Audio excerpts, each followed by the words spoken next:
I'm David Scandura. And I'm Justus Burkett. And today we're here to find out, is Trick or Treat the greatest movie ever made?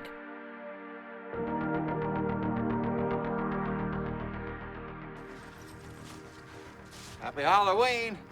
Screw you!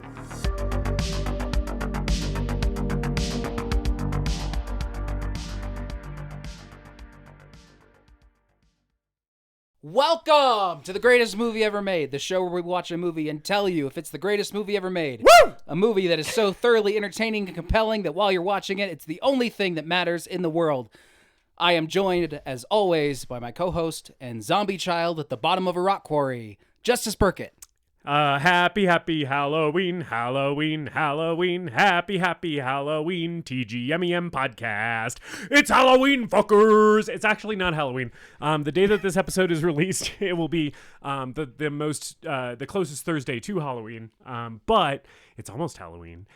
Which means it's time to get your fucking spook on, people. If you haven't been doing it the rest of the month, now is the time. You gotta get those decorations up. You gotta buy your costume at the last possible fucking minute if you don't already have one. You gotta get invited to a party or fucking get some candy for those trick-or-treaters because it's the best time of year. And if you are not prepared, I'm judging you right now, all right? Get in the spirit! Yeah, we're back. It's been a long fucking time since I have sat here at TGMEM headquarters to record a podcast because Justus and I have both been fucking busy. Yeah, we've been really busy, and that's why the energy is very, very high on this record because we haven't done this in a while, and we're just getting it all out now. How you been, man? I have been, well, as you said, fucking busy. I've been extremely fucking busy. But other than busy, I guess I've been all right. I mean, work shit is boring to talk about. That's been stressful and making me want to run my head against the wall. But the things that have been nice is that obviously, like, I'm getting into the spirit of the season. I decorated for Halloween. I don't have a ton of decorations because I moved from our old house, which was basically in the middle of nowhere, and we never got any trick-or-treaters or anything. So there was not really like a reason to decorate the outside. We still decorated inside because that's the part that you can enjoy when you live in a place. But there wasn't really like a neighborhood to speak of. It was all just like Airbnbs and like seasonal homes around us. So there was no point in like going all out for the outside. So we got some outside decorations. It's just a little bit for now. But we got like some purple lights up. We got our skeleton up. We got my fun jump scare animatronic haunted doll, which I am so fucking excited to see all of the children walk by on Halloween night and get the shit scared out of them, because like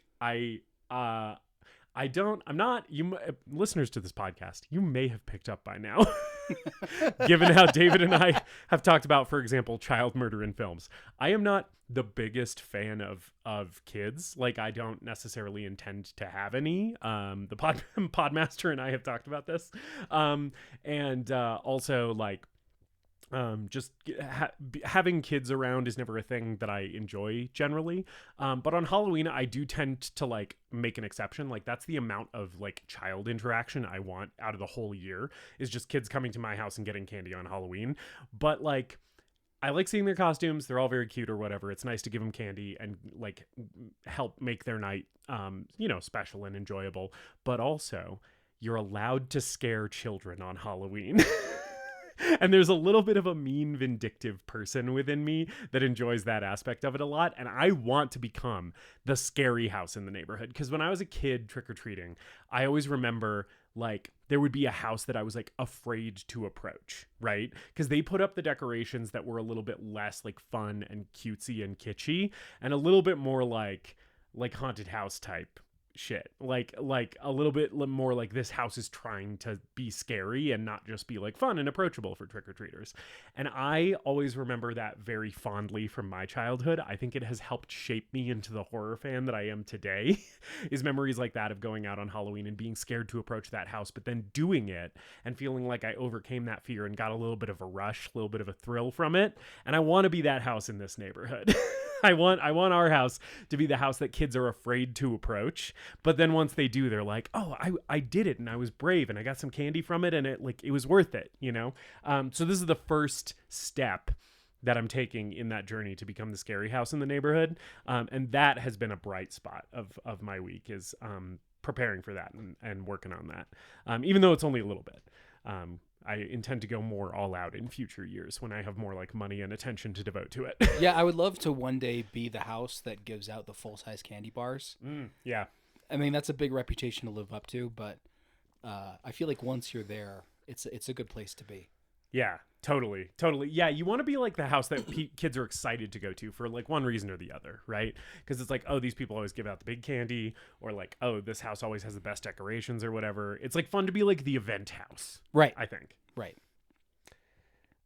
Which it's appropriate, by the way, that we're talking about trick-or-treating, given what today's movie is. But before we get into today's movie, first of all, I'm going to do my Spooky Media Rex, and then I'm going to ask how your week is, David. Okay. But Spooky Media Rex really quick. The Spooky Media Corner for me, album that I'm going to recommend for these last few days leading up to Halloween, if you're looking for something to get you in the spirit, highly recommend the album Death Folk Country by Dorothea Cottrell, who is the vocalist for the stoner doom band Windhand. But her side project, which is just under her name, she does like folk stuff, like dark folk stuff. And Death Folk Country is basically like, it's basically like a horror movie soundtrack type of vibe, right? But it's just her singing like folk songs about death and fucking in graveyards and stuff like that. So it's very fun. And very in the spirit of the season. For the podcast recommendation this week, I'm going to recommend that our listeners listen to Too Scary Didn't Watch. They are a horror movie recap podcast. And basically the format of their show is one of their hosts is like a fan of scary movies, and the other two are too afraid to watch scary movies.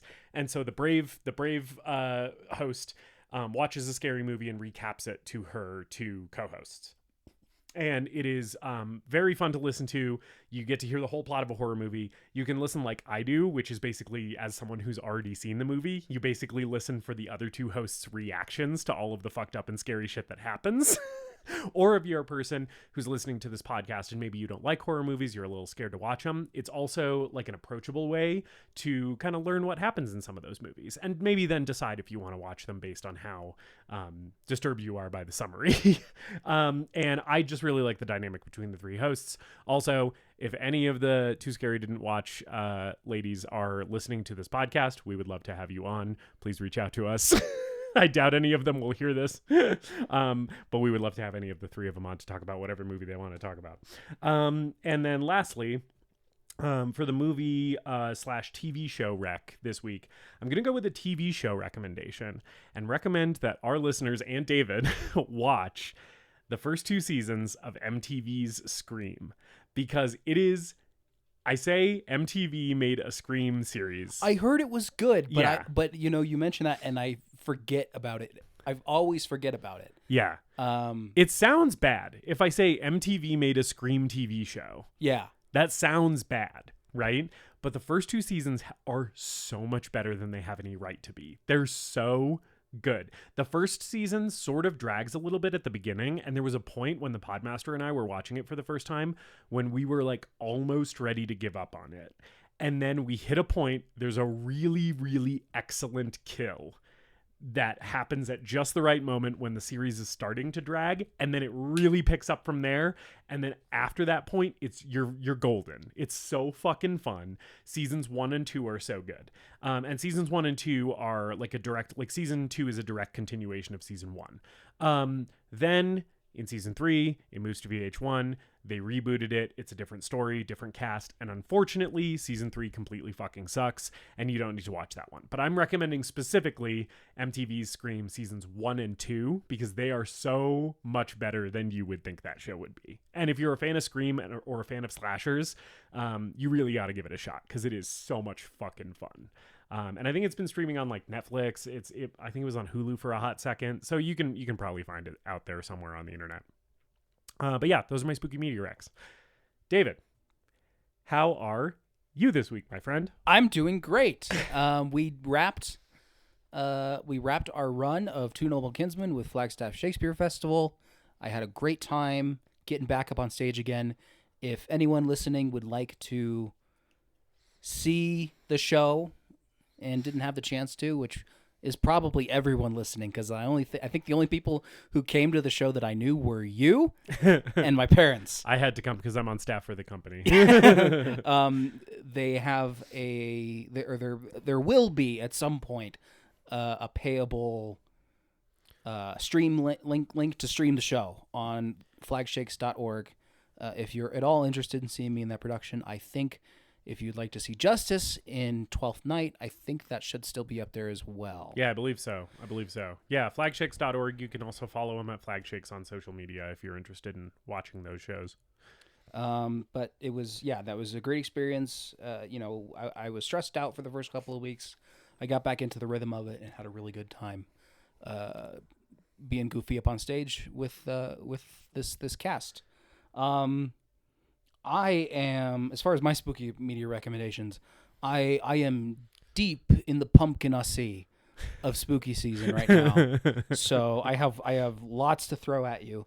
As far as music, I will shout out the Black Dahlia Murder album Ritual, which is the most Halloweeniest of the Black Dahlia Murder albums. I'm also listening to tons of Misfits, obviously. And this feels a little weird to recommend as far as like a spooky time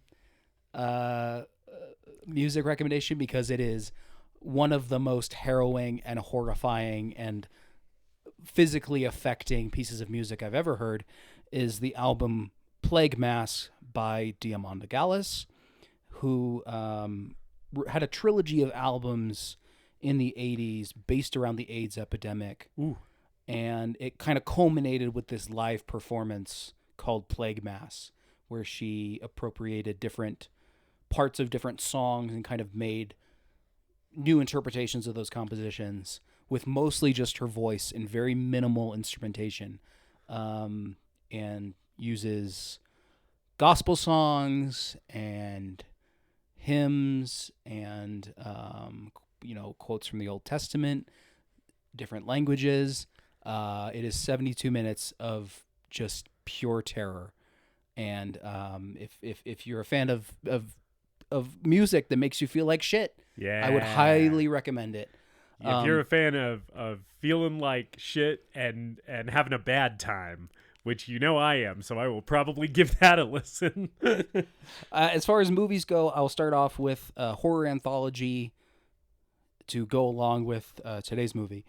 John Carpenter's Body Bags, which was basically an attempt to do a Tales of the Crypt style show that didn't go anywhere, so they just made it into one movie. And it is 3 stories, 2 of which are directed by Carpenter, and 1 which is directed by Tobe Hooper. And it features John Carpenter kind of playing like the Crypt Keeper role as a zombie coroner. Yeah. And that is by far the most entertaining aspect of the entire anthology. As I imagine it would be. I will also shout out When Evil Lurks, which is a new release this year. Should be coming to Shudder pretty soon. It is a horror film from Argentina, which is just a real bad time. One of the meanest, most vicious horror movies I've seen this year. Yeah. It's been getting a bit of hype, so it should be on Shudder pretty soon here. Yeah. So I highly recommend that anyone listening checks that out. Yeah, I think you would really like it. I'll also shout out the Texas Chainsaw Massacre remake from 2003. I had a very good time with it. I was surprised at how much I enjoyed it. And I've also been rewatching the Saw movies that I have seen. And then I will eventually attempt to get through the rest of the Saw movies. We're not fans of the Saw franchise here. I've only seen the first one, and I think that movie fucking sucks so bad. I do have but minor sidebar before you continue with your Saw spiel. The other night, the Podmaster was, I don't remember how it came up, but she mentioned that she thought the puppet's name from Saw was Jigsaw. And I was like, no, Jigsaw is the man. The puppet has another name. And she could not believe that until I Googled the Saw puppet. And we found out that his name is fucking Billy. Yeah. He's just Billy the puppet, which is just a man's name. So the man has a crazy, like, I know that the man's actual name is just John something. And Jigsaw is like his serial killer name, like the Zodiac or whatever, right? But it's so funny that like she was like so convinced that the puppet's name was Jigsaw, because obviously the puppet had to have the outrageous name. And I was like, no, that's the guy. The puppet's named fucking Billy. He's just got a regular name. Yeah, I've watched 1 through 4, which I have seen before, and I honestly could not tell you if they ever say that his name is Billy in those movies. I just had to re-Google it again because I immediately forgot that information after learning it, because I was like, I could not possibly give a shit. Yeah. So anyway, we're not fans of the Saw movies here, but I watched a little film called The Collector, which was written and directed by a guy who wrote a good portion of the Saw sequels. And I think if you like disturbing horror movies, if you like gory horror movies, but you don't like Saw, I would recommend that you watch The Collector. I think it is a solid, mean-spirited, fun, also, kind of disturbing combination of like slasher and home invasion movie. It does one of my favorite things in the world, which is R-rated Home Alone. Yeah. And there's a sequel too, which I haven't seen yet, but I had a good time with that. So those are my recommendations. Check them out if you're interested. But let's move on to today's movie, which is the 2007 film Trick or Treat, directed by Michael Dougherty. Not Trick or Treat. No, Trick or Treat. Trick or Treat is like, I think Ozzy Osbourne's in that one. Yeah. There's a few like, I thought it was Gene Simmons that was in that one. Oh, it might be Gene Simmons. There is one with Ozzy though. Yeah. The world of 80s heavy metal themed horror movies is mysterious to me. I have not gone into that particular niche subgenre yet. This was my first time watching this movie. Yeah. So I'll turn it over to you. Like, what's your relationship with this movie? I was aware that it was a huge cult film, had a lot of hype behind it, but this was my first time with it. So what's your story with this one? Yeah. We've talked about before on previous episodes how sometimes the picks for these episodes are like a David pick or a Justus pick. Like, for example, like A Knight's Tale was a David pick. Like, I had never seen that movie, and that was one that David wanted to do. This was fully a Justus pick, as David kind of alluded to. He has no real history with this movie. My history with this movie is pretty short, but also it's still one that has managed to get very close to my heart in a very short period of time. Basically, the Podmaster and I, when we first got into horror movies, which was probably, I don't know, like 7 or 8 years ago, we started working through like some of the classics first, but then we really ramped up around Halloween time, right, when we were first getting into horror movies, because we were like, well, we're just getting into this genre and it's around Halloween and that's the best time to watch horror movies. So for like a couple of years, each October we were trying to watch a horror movie, like if not every day, like multiple a week. We were definitely like at a pretty brisk pace with these things. A David-like pace, you might say. Yeah, now that the play's over, I am back to watching movies, and I could not be happier. But anyway, so we were like really just blasting through a bunch of these. And we were like, one of our first Halloweens as horror fans, we were like, oh, there's that Trick or Treat like anthology movie that's supposed to be good that we've heard of. We should give that a shot because it seems really Halloween-y. It seems like it's really like in the spirit of the season. And that might be a fun one to watch. And we watched it and we both fucking loved it. I, again, like tipping my hand really early in the episode, which I feel like I do way too much, but I really love this movie. I think it's such a fun little seasonal film, right?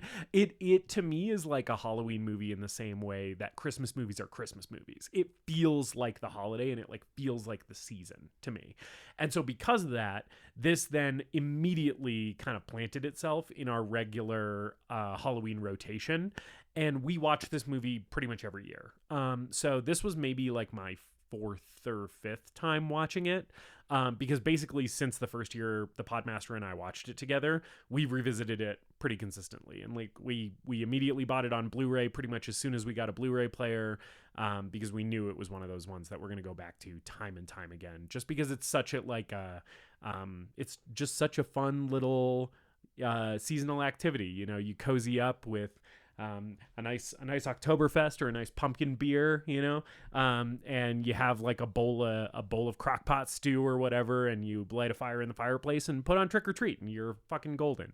It just feels like you're living the spirit of the holiday. So yeah, like I said, short history with this movie, only came into my life in within the last decade. But definitely one that I kind of immediately latched onto as like, oh, this is like a seasonal fave for me, you know? Okay. Yeah. And I didn't realize that I'd actually seen both of the other films that this director's directed, which were Krampus, which similarly, I think, taps into the Christmas spirit and recontextualizes it in a comedy horror film. Like Trick or Treat does, and Godzilla King of the Monsters. Those are his... Which I've heard is good. I had a good time with it. Yeah. I could not tell you a thing about it. Yeah. I've only seen it One once. of those. I should probably go back and rewatch it. He also wrote X-Men 2, Superman Returns. Trick or Treat is based on an animated short film from 1996. He has a background in animation called Season's Greetings, which debuted the character of Sam. This movie was a passion project for him. He was trying to get it made for a long time. And once it was made, it was delayed several times, originally intended for theatrical release, and it just went to a few different festivals and then went straight to video. Yeah. Yeah. Straight to probably DVD, right? Because it came out in 2007. Yeah. Yeah. Yeah. But it developed a cult reputation. It actually had its first wide theatrical release last year in October. Yeah. Which I thought was kind of crazy. That is crazy that this thing has only been in the theaters like as of last year, like ever. And he is actually developing a sequel. Oh, really? I did not know this. You're telling me this for the first time. Yeah, it's not been greenlit, but he's working on ideas for a sequel. So, let's launch into the movie. Yeah. This is an anthology film, but it's done in the style of like hyperlink cinema, like a Quentin Tarantino film or something, where the stories are kind of weaving in and out of each other, and the timeline is intentionally out of order in places. So I watched this movie twice because I found it a little hard to take notes for the first time. So I think what we're going to do is kind of go through each major section of the movie individually, because there's lots of points where things cut back and forth, and there are stories that are maybe developed in the beginning that don't really come to their full conclusion until the end of the movie. So we're just gonna try to do it in the way that makes sense for people to understand it without going back and forth and switching back and forth. Yeah. If we try and do it in the order that the movie does it, it'll be too confusing to follow, like as a listener, and probably too confusing for us to talk about.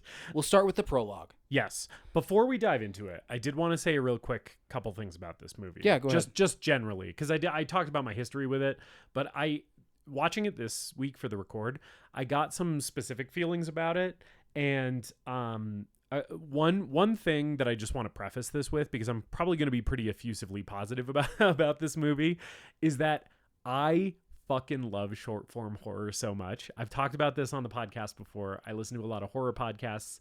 I will watch a lot of like horror anthology TV shows. Like I watched like 2 Sentence Horror Stories, and I watched like American Horror Story, which is a horror anthology that's not very good, but it's still a horror anthology, so I'm fucking there, you know. And like short form horror is just a really easy way to hook me. I fucking love that shit. So this scratches a particular itch for me, and I just wanted to like let the listeners know that going in, that like this is kind of my shit. But also, I did want to ask you, David, because I was thinking about this, and I was like, the anthology film seems to me to be such a horror specific creation. I can't think of, and the reason I'm asking you this is because you're a little bit more well versed in movies than I am. I can't think, because there's a bunch of horror anthology movies. There's this, you mentioned Body Bags. There's also Creepshow 2, VHS. Now they've made like tons of VHS. They've made movies. like 4 or 5 of those things now. Yeah. There's so many horror anthologies, and like I didn't even name them all. That was just a few off the top of my head. Yeah. There's way more, right? And television. I mean, they did a Creepshow TV show. They have Cabinet of Curiosities. The Guillermo del Toro produced one. Another one I love. Masters of Horror. Mm-hmm. There's tons of them. I think it's kind of unique to horror. Right? The only other genre I can think of is maybe comedy, but I think like the comedy anthology is kind of rare, and I couldn't even necessarily name one off the top of my head. I think you do see the thing in comedy where it's essentially one character in a movie going through a bunch of anthology-esque scenarios, right? Like you're essentially following one goofy character, and they go through a bunch of not super related set pieces in comedy. But like I feel like you don't have it like you do in horror, where it's like these are a bunch of standalone stories that basically share no common elements or almost no common elements. And they're just like, and this movie isn't really that way. Like this one's a more like interwoven anthology, but you do have a bunch of just true standalone anthologies in horror. Yeah. I would maybe say science fiction too, but I think science fiction overlaps with horror in so many ways. Like I'm thinking of Twilight Zone, and there's Twilight Zone episodes that I would consider to be horror, or the Outer Limits, or modern stuff like Black Mirror, but those are TV shows, not movies, you know. No, you're right, but I think the horror anthology is a kind of a cottage industry at this point. Yeah, it is its own thing, and I think what's interesting is the reputation of it is kind of negative. Like I think there are a lot of bad horror anthologies. Like we mentioned VHS. Yeah. I think a lot of those VHS movies are pretty heavily criticized. Yeah. Well, and also I mentioned American Horror Story before, which don't come at me, anyone who's listening who's a fan of that fucking show, but I don't think it's very good. I think there were maybe 2 good seasons of that show, and the rest of it is pretty bad. You know? So it's like even some of the successful modern stuff, I'm like, yeah, some of it's just not very good. Yeah. And even with something like Cabinet of Curiosities, I think a lot of those episodes were really good. I think that there was a stinker or 2 in there. I think every anthology tends to have its couple of standouts, and then the rest of the stories you can kind of take or leave. Right. It's strong points and its weak points, which will be interesting to talk about that in the context of this movie as to whether we feel like that's true of any of the stories in this movie, like which ones are the stronger ones or the weaker ones. Yeah.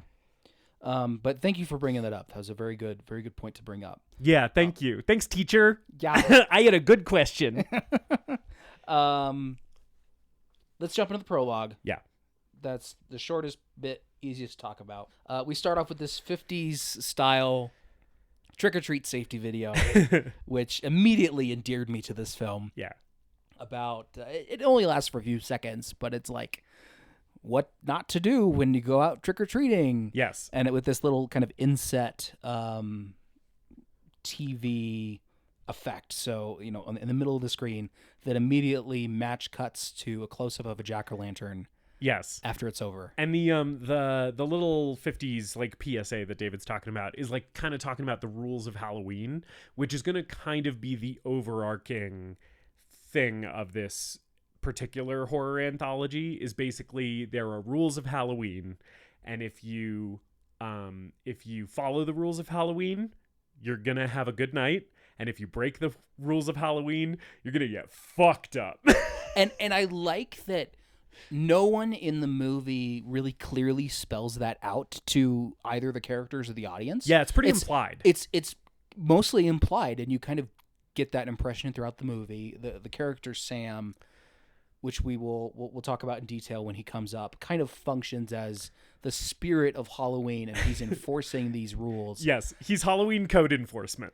And one infraction of the Halloween code will get Halloween code enforcement on your ass in the form of this adorable pajamaed burlap sack-headed little scamp, and he will fuck your shit up. But the movies never like let me clearly lay out the rules of Halloween so everyone understands. You just kind of get it. Yeah, which I like a lot. A few of the characters kind of say like, "Don't you know that's like a thing that you're not supposed to do on Halloween?" They mention it in passing. Yeah, but it's something that you pick up on more as the audience. Yeah. It's not clunky in the script at all, which I really, really appreciate. So we're in Warren Valley, Ohio, and these stories are kind of converging around this parade, this Halloween parade, and characters that are going to the parade and leaving the parade. That's kind of like the main centerpiece of the film, or the backdrop of the film maybe is the better word. Yeah, there's like a newscast at one point that's basically explaining that Warren Valley, Ohio is like this tiny, sleepy little town, but they have like really huge Halloween events. So people from like the surrounding area all kind of converge on this little town to like party it up on Halloween night or whatever. Like there's like a newscaster basically saying that at one point in the movie, like in the background. Yeah. So this is we are introduced to a husband and wife, Harry and Emma, who have come back from the parade. Emma's tired. She wants to take her costume off. her costume, which is just it's just a boxy robot. A big boxy cardboard robot costume, which I think is so funny that she's like, I'm so fed up with this shit. And I'm like, you're probably the one who had the idea to wear this. Like, nobody forced you into this. Yeah, I'm not sure what Henry's costume is. I don't know. He's got like some kind of like leather and studs thing going on, but it's not really clear what it is. I kind of think that they're a couple's costume, and he's some kind of like 50s pulp sci-fi hero. That would make sense. Yeah, because his costume is kind of giving a little bit like Flash Gordon, right? So I kind of think that maybe that's the deal, because she's like the big boxy 50s style robot, and maybe she didn't pick the costume, maybe it was his idea, and that's a little bit why she's pissed off.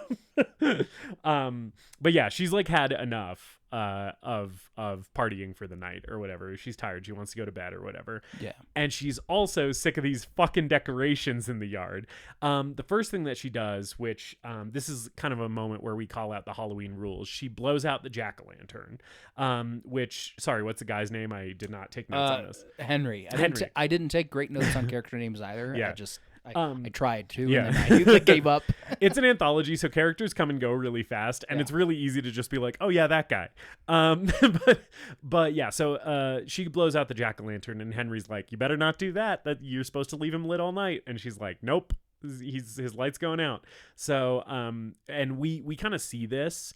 The camera's kind of in the trees as if we're watching this from the POV of something watching them. So you kind of get the impression that they're being watched, and she specifically is being watched blowing out this jack-o'-lantern. But then she's basically like, you got to take all these fucking Halloween decorations down. Because we get the idea that he's the Halloween fan between the two of them, and she just doesn't want to look at this shit. And she says that her mom's coming tomorrow, and when Henry says he'll take them down tomorrow, she says, you'll sleep in and play video games until 4. My mom will have an aneurysm if she sees this place. I would never in my life marry someone like this. Yeah. This woman is a fucking buzzkill. Yeah, she is. She sucks. Especially because it's like, it's the day after Halloween. Of course I'm going to fucking sleep in. I'm going to be hungover as shit. What are you talking about? But yeah, no, she's, and I think that the movie is trying to tell us that she's a buzzkill and sucks, which I appreciate. Like, this movie is very pro partying on Halloween, and is like, this lady doesn't want to do that, so she's lame.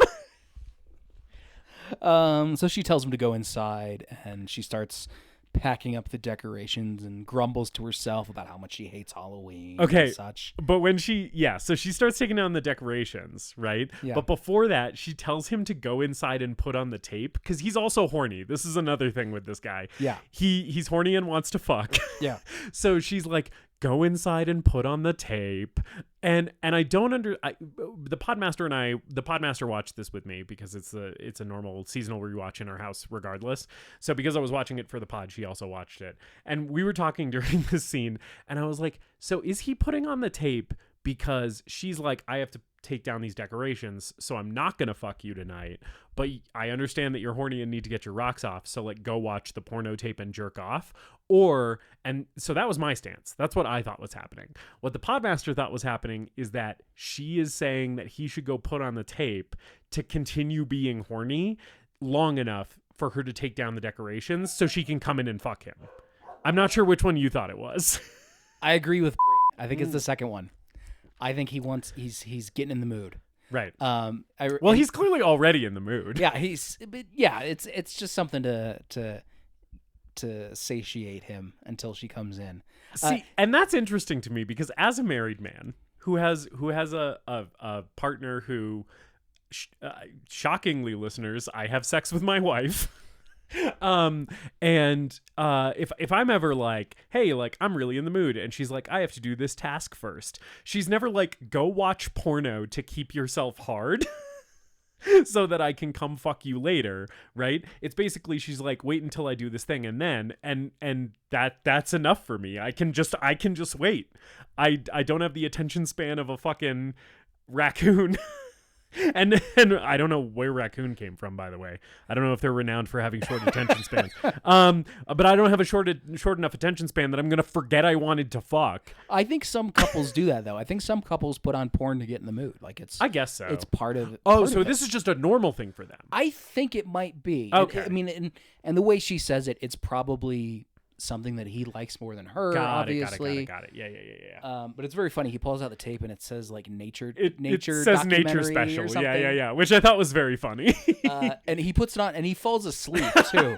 He doesn't even stay up. He falls asleep because while he puts the tape on, she gets attacked and by something. They have ghosts up on the lawn that are like on nailed like on wooden crosses. Yeah. And they just have a simple like tablecloth over them. Yep. And something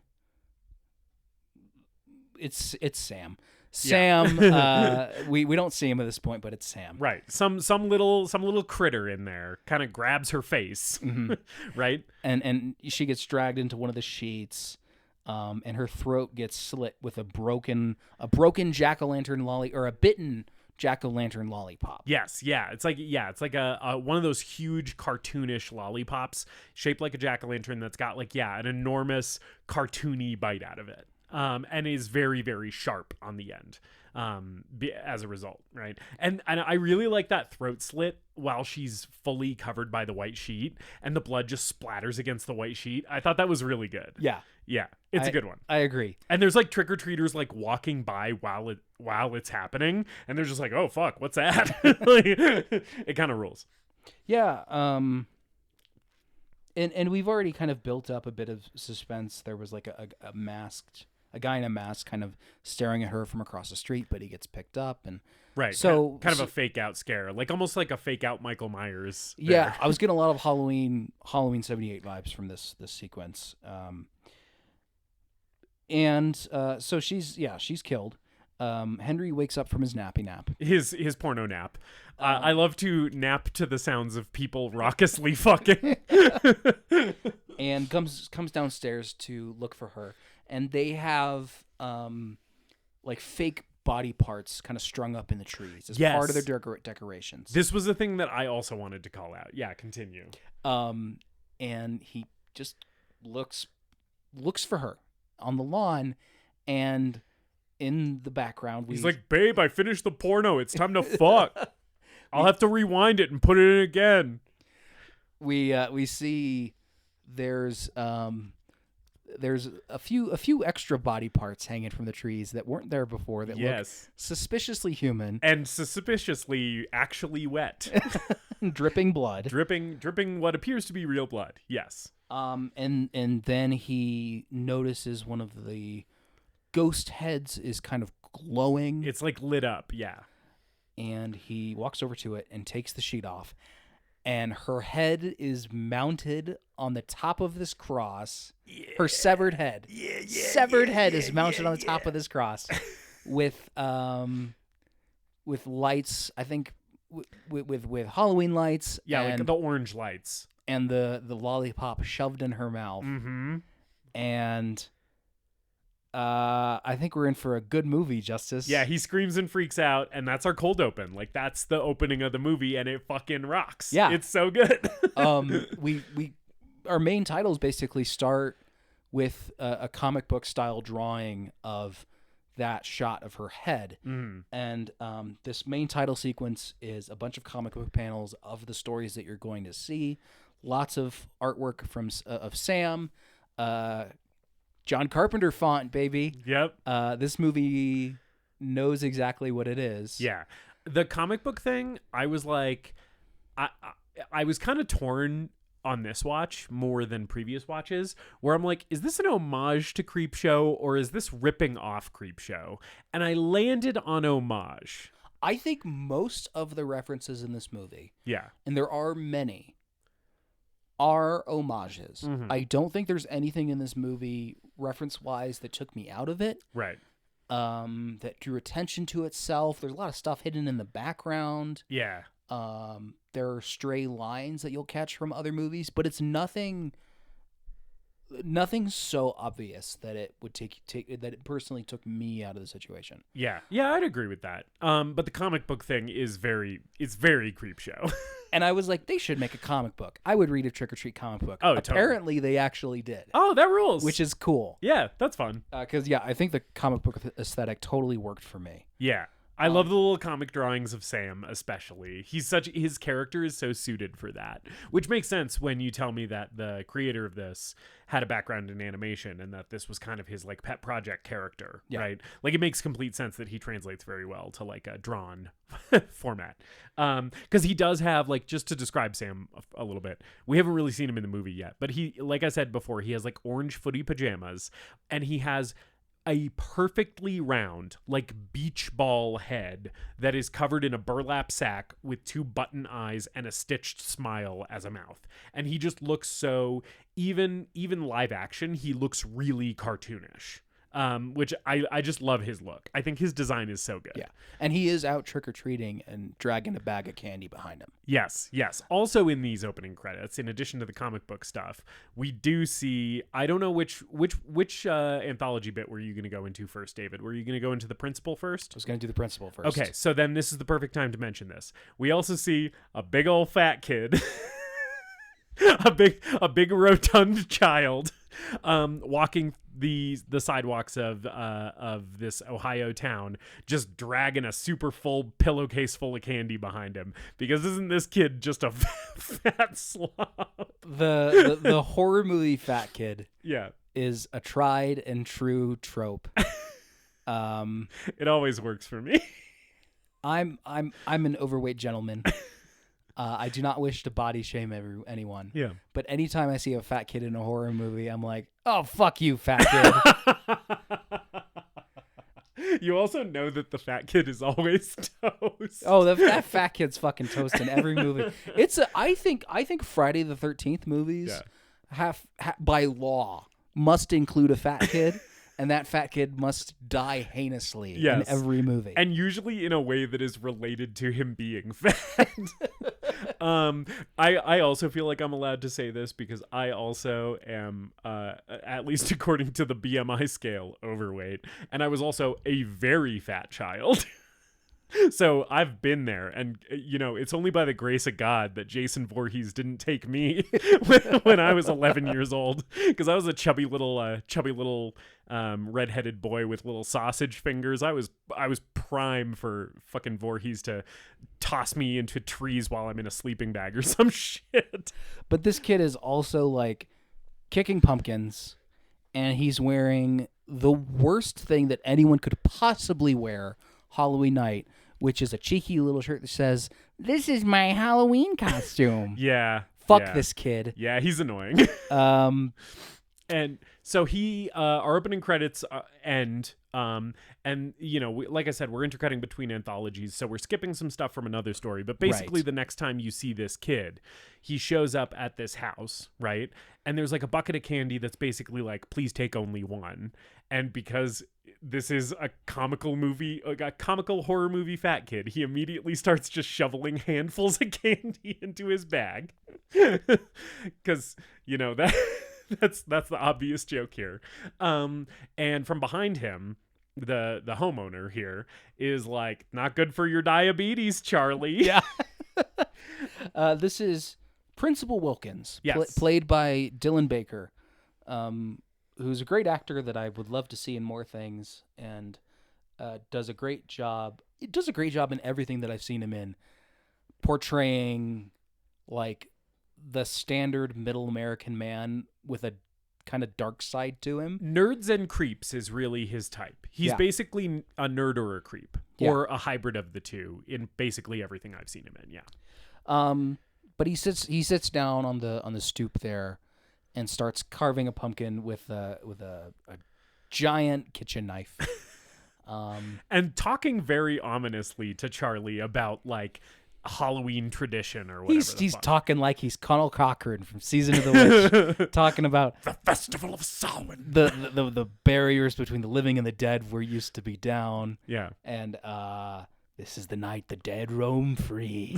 I'm fully in. Yes. On this movie at this point. And I believe before his whole spiel here, he has like handed Charlie a full-size candy bar, or it's one of the ones that he got from the bucket. I'm not sure. Yeah, which. yeah, it's a full-size one. Yeah. And so Charlie's obviously he's a little fat kid. He's handed this full-size candy bar. He's immediately chowing down. He's bodying this thing. Right? And so as Principal Wilkins is doing his spiel, he sort of like gets towards the end of it, and Charlie starts not feeling so good. His stomach hurt. He starts coughing. Yeah. And Principal Wilkins kind of maliciously gets a little bit of a sneer on his face and says, "Always check your candy." Yeah. And this kid starts puking up chocolate And blood. It is like kind of red. Okay, it looked really chocolatey to me. Okay. He looked like Augustus Gloop in the chocolate river. He becomes the chocolate river. Yeah. The chocolate river is expelled from him. There is so much vomit. I watched this movie twice. The second time, I forgot how much vomit there was. It kept going. It was like the puppet vomit scene in Team America. Yeah. It just keeps just gushing out of this kid. And there's even a gag where like he pukes like a ton. Like he projectile pukes like all of this chocolate blood all over the place.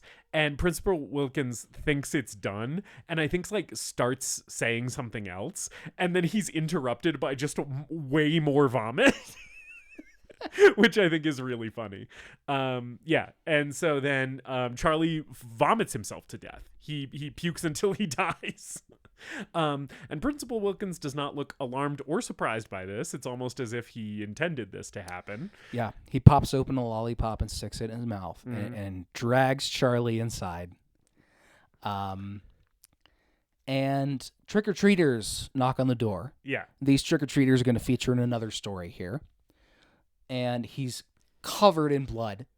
And there's a moment where they all look kind of scared, and then they realize, oh, nice Halloween costume, and everything, and they all laugh about it. Yeah. One of the one that says nice Halloween costume kind of says it like, nice Halloween costume, Principal Wilkins. Like, it's actually really lame and it fucking sucks, which is hilarious because he's just actually covered in a child's blood. Yeah. Actually covered in their classmates' blood.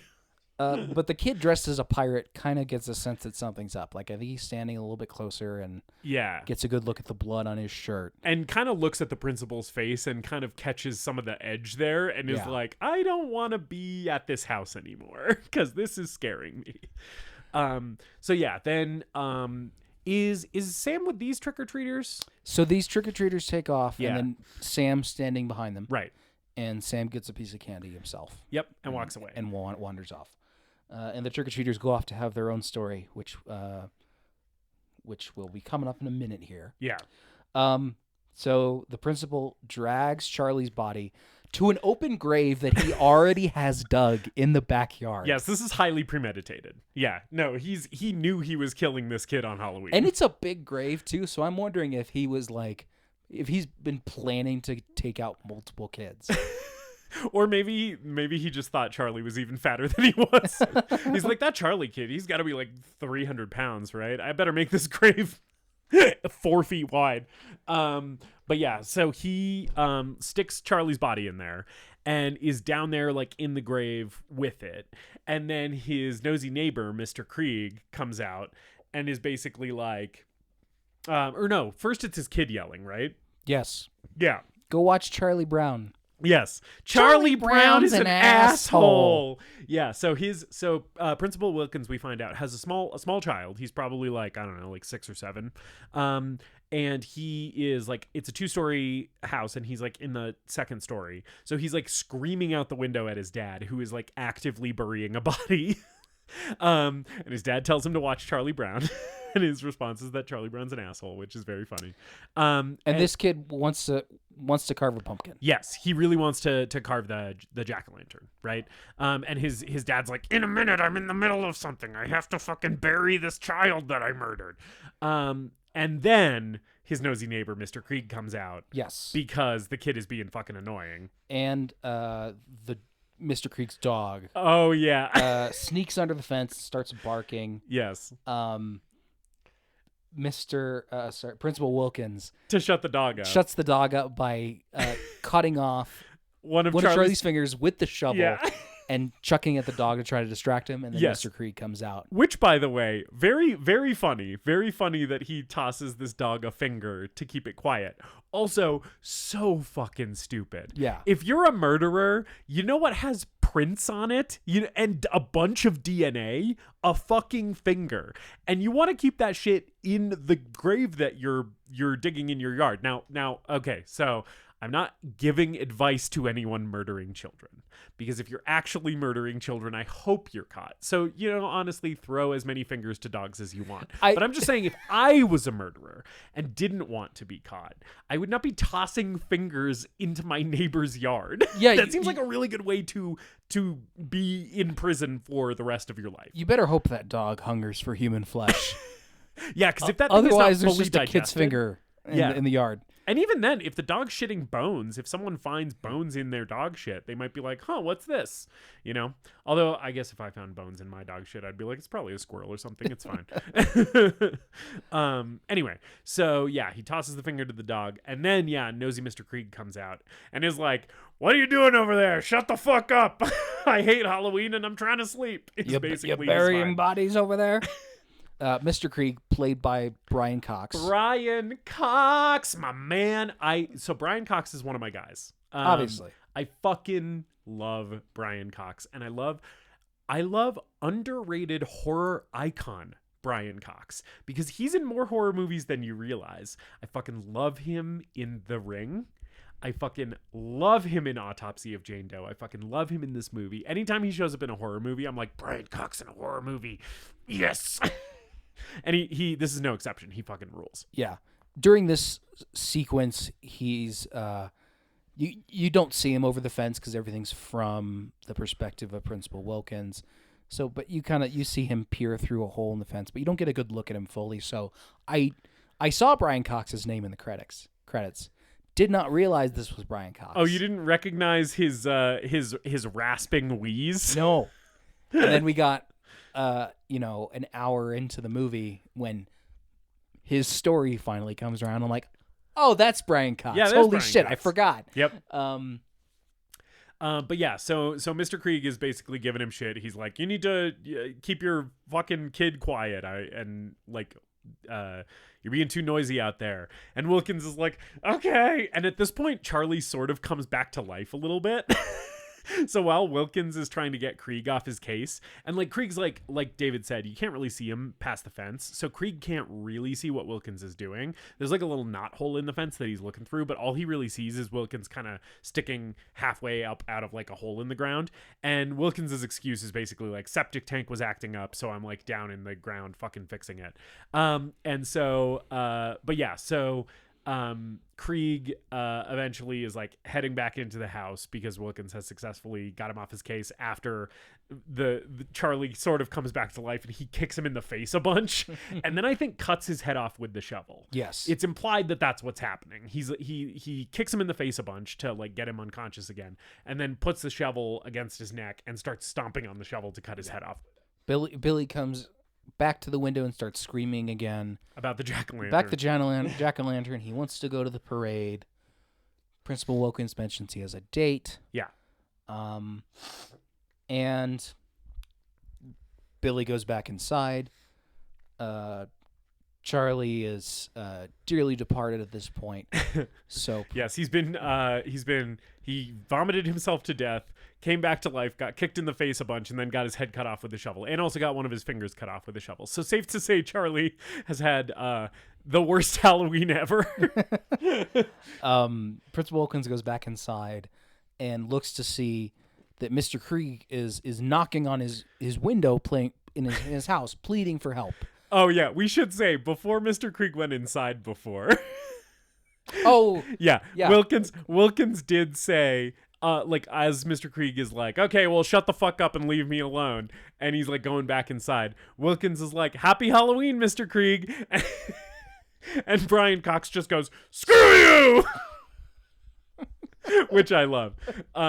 So their last interaction ended very rudely. So yeah, now Mr. Krieg is like banging on the window in his own house, and Wilkins can see the window from his house, right? And so he sees Krieg banging on the window, and it looks like he's asking for help, right? Yeah. It looks like he's like, hey, help me.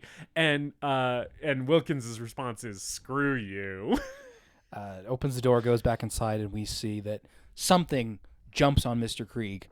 And he falls out of the frame of the window. Yeah. Out of our view. Wonder if that'll come back at any point. Yeah. He comes into the kitchen and Billy jumps out and scares him with a mask. Yeah, sort of the only fake out jump scare in this entire movie, which I kind of appreciate. Yeah, I agree. Yeah. And Billy's still going on and on about this pumpkin. He really, really wants to carve the pumpkin. He's doing it in his best high pitched monotone kid screaming voice. Yeah. And this kid is really fucking annoying, by the way. So annoying. He's a very adorable child. They cast like a very cute kid, but he's so fucking annoying. I was like, if I was Principal Wilkins, if I was this kid's dad, I would be losing my mind every day of my life, because it's like he's just so this kid has so many needs. Yeah, and we see it kind of seems like Principal Wilkins gets a bit of an idea here. Yeah. He decides he's going to go downstairs and carve a pumpkin with his kid, and he grabs the kitchen knife and holds it behind his back, and it seems like he's about to go down to the basement and murder his child. Yeah, the for movie being is annoying. definitely telling you this guy's about to kill his kid. And so he's standing behind his kid in the basement with the kitchen knife, and he plunges it into something, and we can't see the kid in frame, so it looks like he's maybe just stabbed the kid. And then the camera zooms out a little bit, and you can see that the kid is totally fine. We see blood on the knife. Yep. But we see that the kid is fine. And we cut to see that it's not a pumpkin on the table. Yeah. It's Charlie's severed head. Yes. Really good severed head prop. Justus looks so good. So good. Yeah. Justus, I want you to tell me what I did during this part of the movie. I believe you did this, David. Yay, good movie. I fucking did. You bet your ass. Yeah. So first of all, we're killing kids in this movie, which as we've talked about previously, David and I enjoy. But also, we're having a really good severed head prop, which I love. It's very gory and very good. And also the most fucked up thing about this is that like Wilkins is like grooming his adorable little son to like be a serial killer. And that is just like a very fun little button on this entry in this horror anthology. And this is like within the first half hour of the movie. Like it's the first 20 minutes. Yeah. This principal story wraps up. Mm-hmm.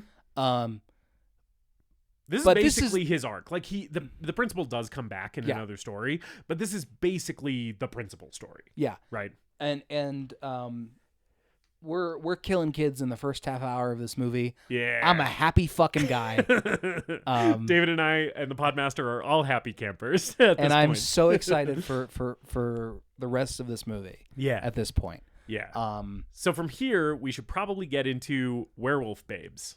I was thinking the trick-or-treaters. Oh, trick-or-treaters next? Okay, So- we'll get to Werewolf Babes third then. Trick-or-treaters. We'll do the girls, and then Yeah. we'll do Brian Cox. Okay, great. Because that's kind of the order that That they wrap up the in. main part of their stories are. That's true. Yeah. But anyway, so yeah, we'll do the trick-or-treaters next.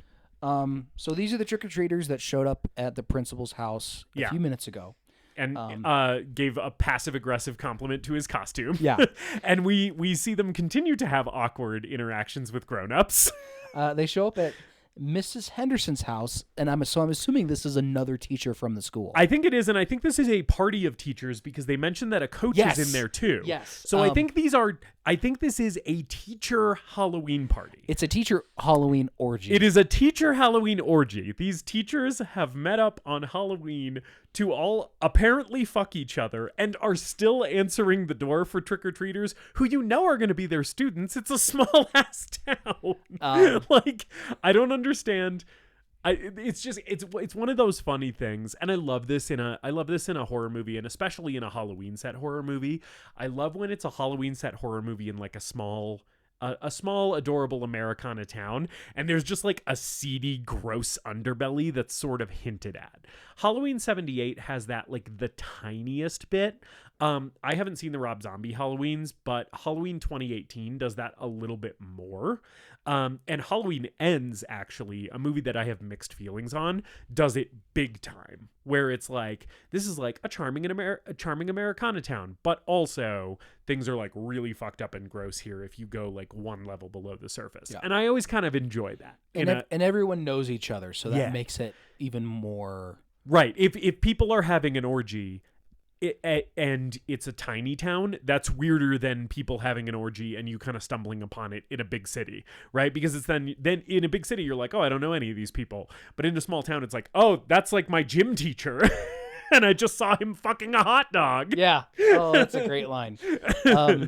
Yeah, Mrs. Henderson is so white girl wasted. Oh man, she is shit hammered. She's dressed as like a slutty cat. I like this line where she looks at the kids and she's like, "Do you want a drink or something?" One of the kids is like, "Sure." Yeah, and one of the other kids kind of glares at him. Like, yeah, pirate kid kind of glances inside and sees that people are fucking. Yes. It's not very explicit. We just kind of see some like. It's kind of blurry, so we don't actually see a lot of nudity or sex here. Yeah, but it's clear what's going on. But Pirate Kid like flips his little eye patch up. He's so very into this. Yeah, he's like, oh, okay. Yeah, he's seeing some shit that he's not going to be able to unsee. And then they walk. That kid's going to have a hot dog fetish. The girl dressed as the angel. Yes. Asks to have their jack-o'-lantern. Yeah, she asked to take their jack-o'-lantern. She says that they're doing a scavenger hunt for UNICEF or some bullshit, which is not actually what they're doing. No. Because this little girl, a thing that we get with this character, I think her name is Macy, Yes. Angel Girl, but she's dressed as an angel. And a thing that we get with her character is we always see her being like the nicest and most polite and most sweet with the adults, and then she's like really bossy and snotty with the other kids, and she very much is like, we get the feeling really quickly that she's really disingenuous and really mean. Like, this kid sucks. Yeah. So yeah, she asked for the jack-o'-lantern for UNICEF, which is not actually what it's for. And they take the jack-o'-lantern, and as they're walking away, yeah, the pirate kid does make the comment about the coach fucking a hot dog. Yeah. No, Coach Taylor was in a hot dog costume, butt fucking a pig. Oh, butt fucking a pig. I'm sorry. I don't know. I thought he was fucking the hot dog. I don't know if it's someone in a pig costume or if it's an actual pig. I really hope it wasn't an actual pig, because that takes this to a whole other level. I really hope it was a pig costume. They show up to Rhonda's house, we get an R word here. That's no fun. Ooh, yeah. We don't like the R word in movies, and especially we don't like the R word in movies when the character. So the character of Rhonda, I actually think that this character portrayal, and I am not an autistic person. I want to make that clear. I am not on the autism spectrum. I think that this portrayal of this character, and I hope I'm not wrong about this, but my feeling about this character is that this is not a particularly harmful or inaccurate portrayal of someone with autism. I don't know if the actor is actually autistic or not. I have no idea, right? But the portrayal of Rhonda, it seems like she is supposed to be being played as a person who is on the autism spectrum. And the other characters are so mean to her because of this and like call her the R word and stuff and do more mean things that we'll get to later. And the movie unilaterally frames that as a very bad and wrong thing. Yeah. Right? The movie's on Rhonda's side. So like this character is interesting because she is definitely played in a way that suggests some neurodivergence, right? She's written and performed in a way where it's like you're clearly supposed to believe that this character is neurodivergent, right? But the movie is saying that people discriminating against her because of that is reprehensible. Right? Yeah. And we don't get too many R words. We get a couple, I think. Yeah. So yeah, they do call her, because it rhymes, they call her Rhonda the R word. it's not great. No, it's bad. But the movie's definitely framing it as something that's negative. Rhonda's dressed as a witch. She has this yard full of jack-o'-lanterns that she all carved by herself. Tons of jack-o'-lanterns, and they're very elaborate. They look really, really cool. This is also just a really cool piece of set design. Yeah, Rhonda just seems really excited to go out and hang out with these kids. She's really happy to have been invited to this. Yep. The angel girl turns to another kid who's about her age. She and this kid's name is Schrader. She and Schrader are both kind of the older kids of the group. And she says, "You're on, Schrader." Yeah. And he goes over to Rhonda and starts talking to her and showing an interest in her and trying to be, it seems like, trying to be genuine and talk to her. Right.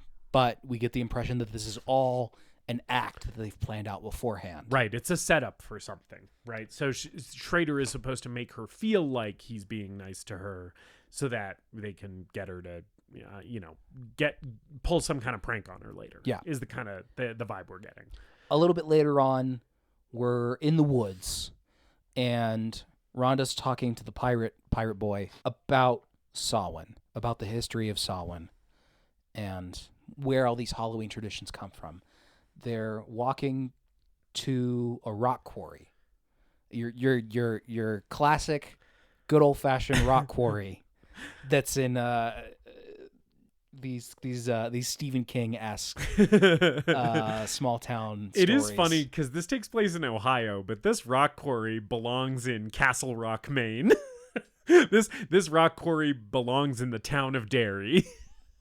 Especially considering how mean these kids are about to be. Oh, yeah. Because another hallmark of Stephen King, and I do think this is maybe an intentional homage to Stephen King a little bit, this whole kind of movement with the mean kids and the quarry, and even the kind of story that we're about to tell about what sets up this quarry being a sort of haunted place feels all kind of kingy to me. Yeah, I agree. So they get to the edge of the rock quarry, and there's just this fog and this mist covering the quarry below them, and Macy tells the story of why they're there. Mm-hmm. They're there to pay their respects to the dead, and leave 8 jack-o'-lanterns as an offering to the dead for the 8 kids who died here, and we learn how they died. Yeah, 30 years ago, there was a bus of 8 mentally challenged kids, mentally disturbed kids. Yes, they imply that it's sort of either it is either some kind of mental disability or developmental or behavioral disability. Yeah. It's not really super clear, and I think that's good. I think it's good that it's not super clear, but it's basically the way that they phrase it is sort of like these were troubled kids, but then the way that they seem to behave when we see them, they don't seem troubled in like these are like rowdy or bad kids. It seems like they're kids who, maybe have some kind of developmental disability, right? Yeah. And the parents of the kids became exhausted and embarrassed of dealing with their children. These parents of these disabled children decided that they didn't want to have disabled children anymore, and instead of just parenting their kids, why don't we pay a bus driver to kill them? It's Halloween. They're all in costume. They pay the bus driver. It's so insane to drive to the rock quarry. Instead of taking them home. The first time after school, taking them home. The first time I watched this movie, I don't think it sunk in for me how insane this plot point is, especially because, spoiler alert, we later find out this story is true. Yeah. Right? Which means, like, it's just so crazy to me to think that, like, this movie is asking me to accept that there would be parents out there who would be like, my child has a developmental disability. I could, deal with this in a normal adult way where I parent my child and love them regardless. Or I could pay a bus driver to drive a bus off a quarry cliff and fucking kill them. Like, what the fuck? I love horror movies so much because shit like this happens in them. And it's, anyway. We do get a little cameo appearance from Sam in this flashback, standing in a pumpkin patch as the bus drives by. Yep. Looking exactly the same age, even though this was supposed to have happened many, many years ago, because he's a supernatural little Halloween sprite. Yeah. The bus driver pulls up to the quarry. One of the kids has realized that they're not driving home, and he's kind of repeating that to himself over and over again. He keeps saying wrong way. Yeah. The driver gets up and he starts handing them all pieces of Halloween candy while checking that I guess you just chained kids into their bus seats back then. Yeah. If you were taking them to a special facility. I'm not sure he was chaining them to their seats every day, or if he had chained them to their seats specifically because it was murder day, right? Like, I don't know if the chains are an everyday occurrence or if this is a murder special on the bus. But there's a kid dressed as Dracula who's the one that's been repeating wrong way to himself, and he slips out of his seat, goes up to the driver's seat. Yeah, he gets his like chains off his wrists, and he like gets all bloody doing that, which was again a thing I noticed kind of for the first time watching it this time, where I was like, oh, he like tears up his wrists getting out of those restraints, which makes it actually like really sad and horrible. Yeah. I mean, this whole thing is sad and horrible. Yeah. But yeah. And he tries to drive the bus and just ends up driving it into the quarry, which is full of water. Yeah, so the bus back sort of 30 years ago. Yeah, so the bus sort of sinks, right? We get this really like haunting shot of a pumpkin floating, and then one of the kids' Halloween masks floating in the water. So the bus goes off the edge, right? And then the camera pulls forward and then goes down. And that's the haunting shot you were talking about. Yeah, and we see the bus starting to sink. It's so good. And then we cut to a shot of a pumpkin floating and the mask floating in the water. And the driver survived this, but has never been seen or heard from again. Yep. The story's over. We're back in the modern day. And so they're gonna go take the pumpkins down to the edge of the water on the quarry. 8 pumpkins for the 8 dead kids, right? Yeah. And so Sarah, Macy, and Schrader all go down first because the elevator can only hold 3. They go down to the bottom, and then we start hearing like screaming and noises, right? Like they're being attacked or something down there. So then Rhonda and Pirate Kid are like all freaked out and get in the elevator like, oh, like we have to go help them. Like it sounds like they're in trouble, right? So they go down in the elevator and they get down to the bottom. Pirate Kid kind of doesn't want to get out of the elevator, and Rhonda's a little bit more brave. As they're descending into like the fog of the quarry. And one thing we'll mention is 30 years ago, the quarry is like full of water. Yeah. At this point in modern day, it's it's a lot more muddy and swampy, and it's like a little bit more dried up. Yeah, it's dried up a bit. But they see the glowing jack-o'-lanterns that the other kids are holding in the fog, and they start disappearing one by one. Yeah, they go out one by one, which is very fun. Great creepy little shot. Yeah, so then Pirate Kid and Rhonda get down to the quarry on the elevator. Like I said, Rhonda is the one who like pushes the button and kind of ventures out. And then they get attacked by zombie children. Yeah, Rhonda finds the old school bus that's like submerged in the mud. And a zombie child that's like covered in like rags and chains kind of crawls out of the earth and grabs her. Other ones show up, and she takes off running, and she comes across Pirate Kid, and he has been disemboweled. Like his guts are all fucking dead on the out. ground. Yeah, another one of the zombie kids is eating them. Yeah. She trips and loses her glasses, and we get a shot of one of the zombie kids stepping on them and crushing and they're them. really thick lens glasses. Yeah. We get the impression that she really needs these to see. Oh yeah. And so she blacks out from getting hit in the head, and then when she comes to, all of the zombie kids are kind of standing over her, and we start hearing regular middle school kid voices being like, is she dead? Is she okay? Oh, she's waking up, like that sort of thing. Yeah. And so we as the viewer start to get the impression that maybe these zombie kids are not actually zombie kids. And one of them takes their mask off, and it's Schrader. And Schrader comes over to kind of check on her and comfort her, and realizes that this prank has kind of gone too far. Yeah, she's like really been hurt. Yeah. Her glasses have been broken. Like, it's too much. And he asks her, like, how he checks on her head because she hit her head when she fell.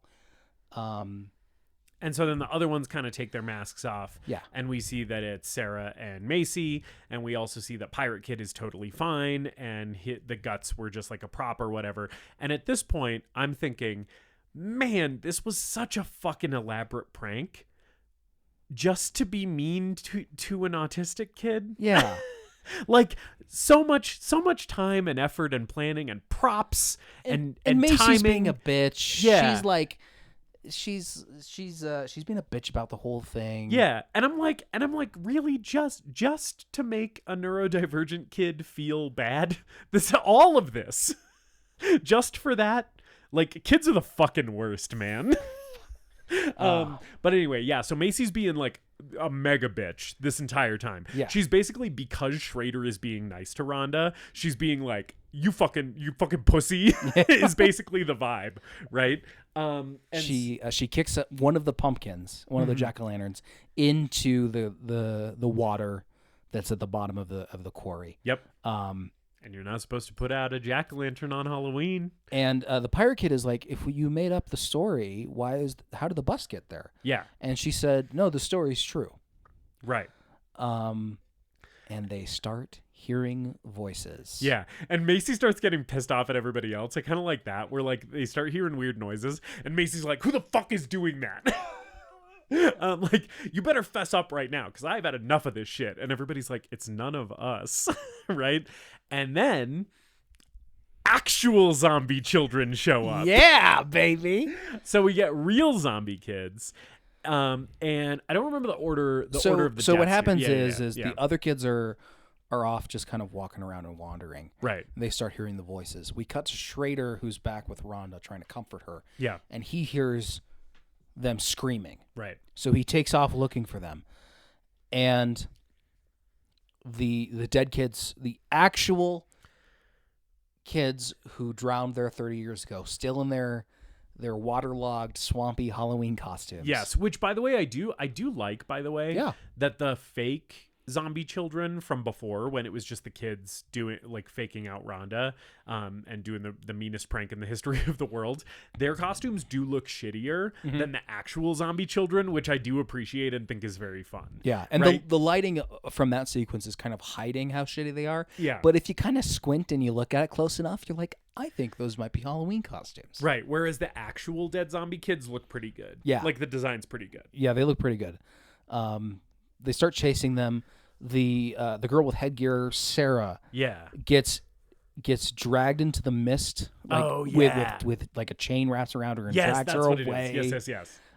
Everyone else makes it to the elevator, and Rhonda is in the elevator with one more jack-o'-lantern. Yep. And leaves them to die. Yes, literally, they're like all like running to the elevator, like, you gotta let us in. Like, we're so sorry. And she's like, fuck you. Press the up button, and it rocks. And she just stares at them. She doesn't even say anything. She just looks at them as she rides the elevator back up. Yeah. And we get to the top.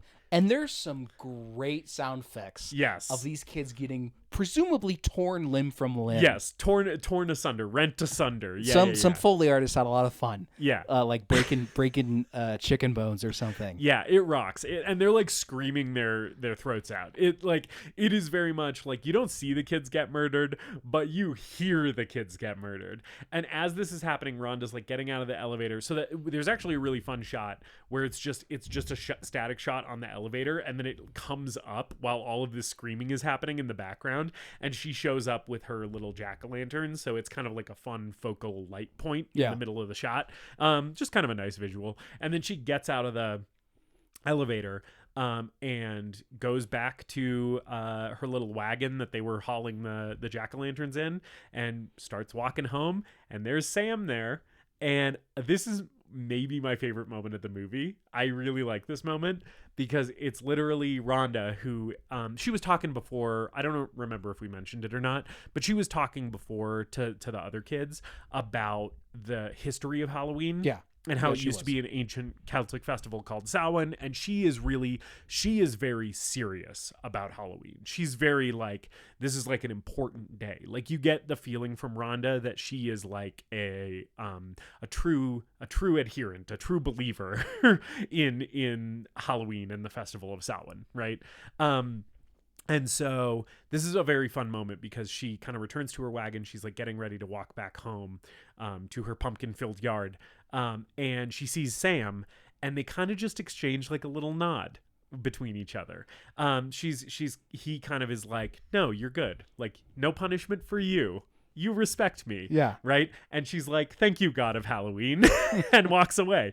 And it's just like, I love this moment so much. It's like such a fun little, beautiful little moment. And again, no dialogue. We're not doing anything in the script really.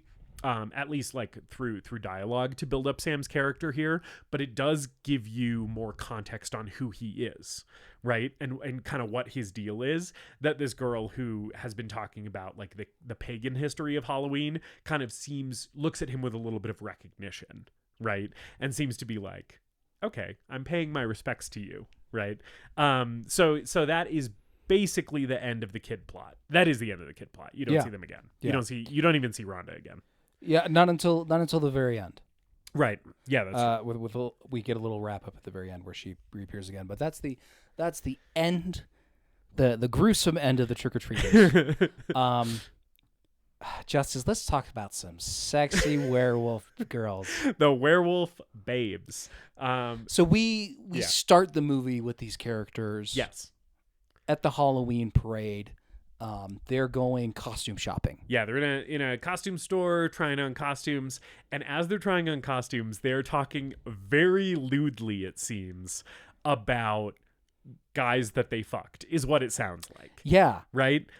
So they're basically like, oh, when I had this guy for my first time or whatever, like it was like this, right? And there's like this lady and her kid outside, which, by the way, a little bit of trivia point. This kid outside the changing rooms is the kid who played Sam. Oh, okay. Yeah.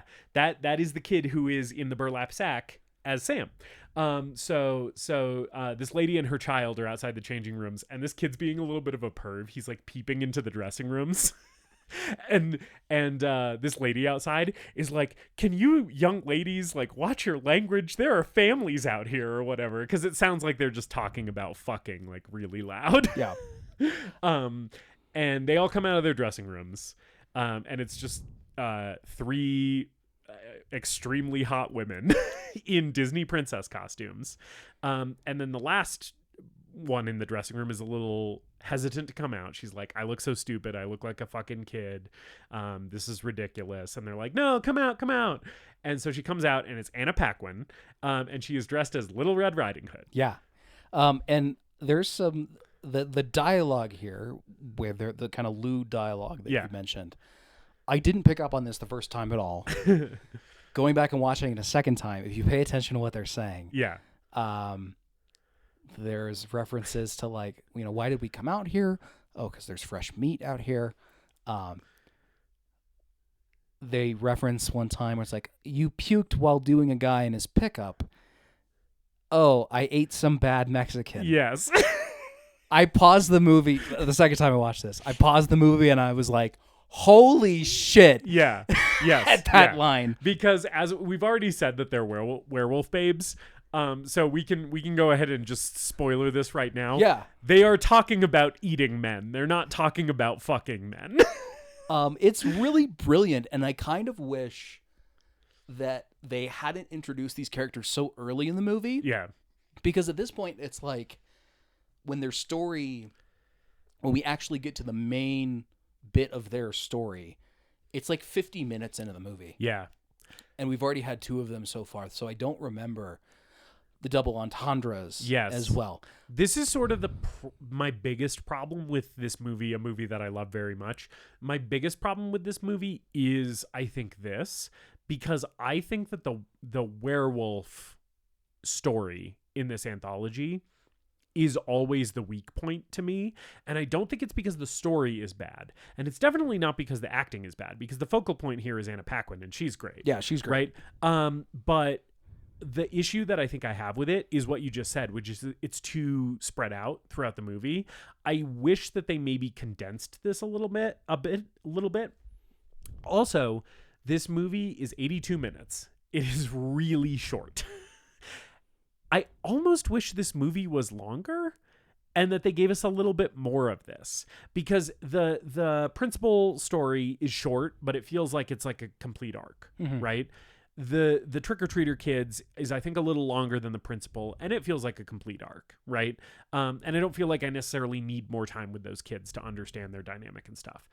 With the werewolf girls, I think 5 to 10 more minutes, make this an actual 90-minute movie instead of 82, would have maybe done some good here. Especially because a lot of their scenes in the earlier part of the film are very short. Yeah.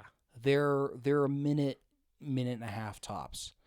And I would have liked some more time with the characters. Right. And moved it a little bit closer to the main chunk of their story that comes in the latter half of the film. Yeah, one of the big issues that I have, like I said, I wish that we had more time with them. I wish that maybe their story was like a little bit more condensed to one movement of the movie instead of being spread out throughout the entire runtime. But like in addition to those things, and I think like something that you could maybe solve by doing those things, right, is make these characters a little bit more fully fleshed out. With these werewolf girls, I feel like I understand Danielle, the sister, and I understand Lori, who is Anna Paquin. And then Maria and Janet, the other 2 werewolf girls, completely interchangeable. Yeah. I'm like, I have no fucking idea what either of these characters are other than hot chicks. Yeah, Danielle she's the one that she's like dressed as Sleeping Beauty. Yeah. She's kind of the de facto leader of the group, and the other girls are just kind of she's like the supporting her. She's like the mean girl. Yeah. She is the alpha, right? So yeah, Lori is dressed as Little Red Riding Hood. She doesn't want to come out of the changing room.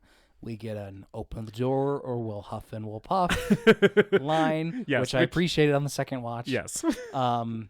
She comes out dressed as Little Red Riding Hood, which again is very funny because they are werewolves. Because they're werewolves. every joke they have is it's funny because they're werewolves. It's funny, yeah. Are some of them when we get to the fire, the campfire scene? Yeah. Are some of them vampires too, or are they all werewolves? I think they're all werewolves. Okay. I think. Yeah. I couldn't really tell because we get lots of teeth Yes. but we don't get a ton of. I think so. I think the effects budget was limited here. Yeah. So we don't see full transformations for every single girl. So what we do see is a lot of like fangs and yellow eyes. Okay. But I think those are the beginnings of werewolf transformations, and they're all werewolves. Okay. Yeah. So Danielle flirts with the cashier. Yes. And this is the best day of this guy's fucking life. This guy's he's dressed as an elf, and he also just looks like a fucking dork to begin with. Yes. She invites him to a party at Sheep's Meadow because they're werewolves. Justus. See, now that we're saying it for the record, I'm like, maybe some of these jokes are a little clunky and bad. But while I'm watching the movie, I don't really have that problem. Right. And we just get more talk of them talking about what we think is getting laid, and Anna Paquin wants to save it for someone special. And yes, they make fun of her. Right. She's the way that it is played, because we think they're talking about sex instead of eating people. The way that it's played is essentially she's still a virgin, right? Right. And they do use that word. Yes, and she's looking to lose her virginity specifically this Halloween night. Is basically the deal with her character. It's just the thing is, it's not actually sex. She's just eating somebody for the first time. Right. Is the deal. Yeah, and Danielle, the Sleeping Beauty one, the blonde alpha of the group, is her sister, and presumably biological sister, because they refer to mom together, right? So I think they're literally sisters and not just wolf pack sisters. Right. So basically all of the other girls, so she Danielle, the leader, right, gets the date with the costume shop boy. And then the other two girls get dates with the guys from the news van. Yeah. Who are doing the newscast that I talked about earlier. And they all get in the news van to like go to this Sheep's Meadow place, right? Yeah, they all take off and leave Anna Paquin at the parade. Yes, to find her date at the parade, basically.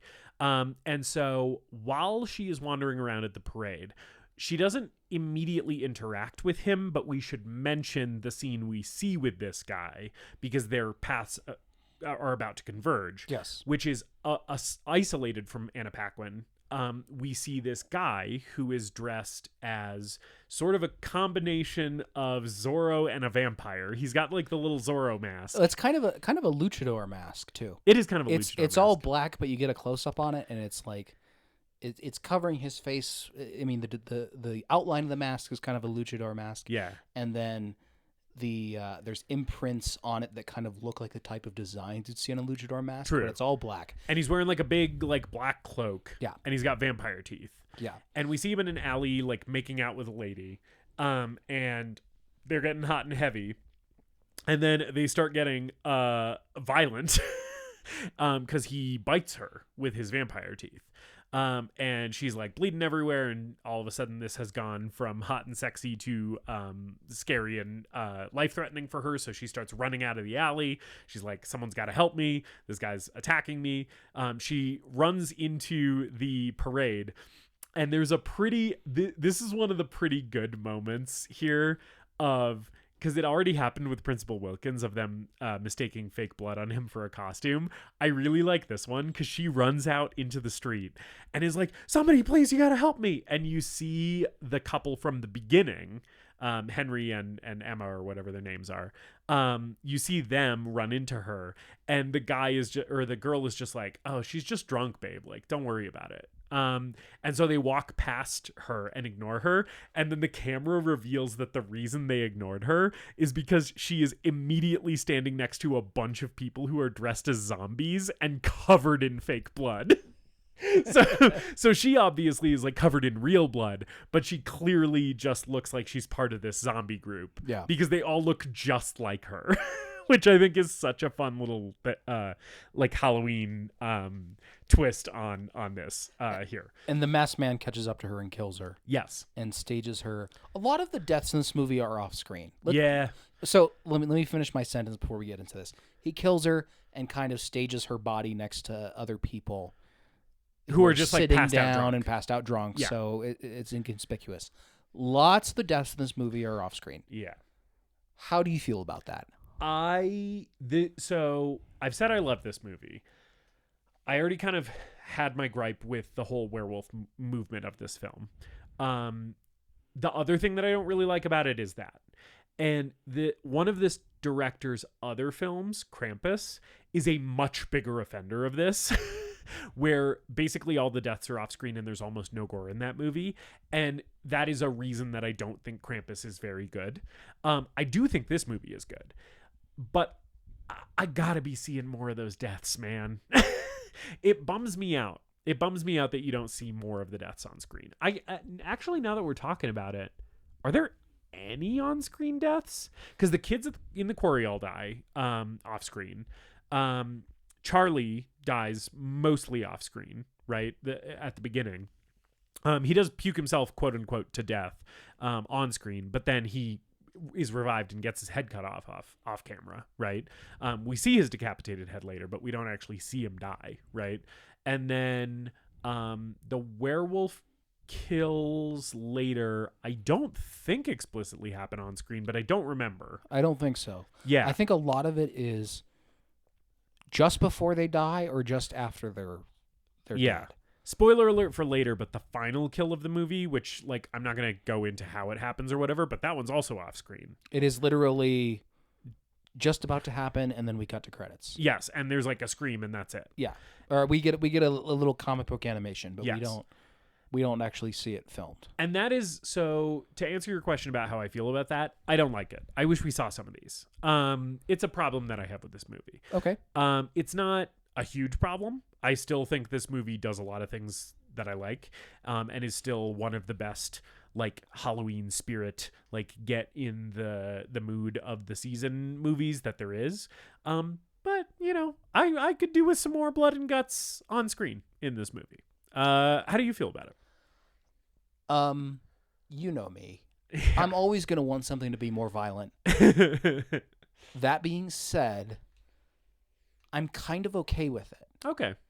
I think this movie, I'll get into it more deeply when we get to our verdicts. I think this movie is a crowd pleaser. Yeah. And there's something in this movie for every type of horror fan. True. And even if you're not a horror fan, there's something in here for you. Yeah. I think. So I'm okay that the gore is toned down a bit for that reason. Okay. Yeah. And I'll elaborate that when we get to the verdict. Yeah. Anyways, back to the movie. Yes, so he has the vampire guy in the luchador mask has killed this woman, staged her body so it looks like she's just kind of passed out drunk, and moved on. And then we basically, the next bit of this werewolf plot is we cut back to Anna Paquin walking around the parade looking for a date. There is a really funny gag here. So there's kind of a funny running visual gag where, like, she keeps seeing someone who she thinks might be her potential date. Yeah, I thought this was very funny. And then their significant other just immediately, like, enters the frame and sweeps them away, and she's like, ah, fuck. It's like slow motion with sad music. Yes. The funniest one is she's looking at this guy who's dressed as a centaur. There's, like, this guy who's, like, shirtless in a centaur costume, and she's like, oh, maybe that hot centaur.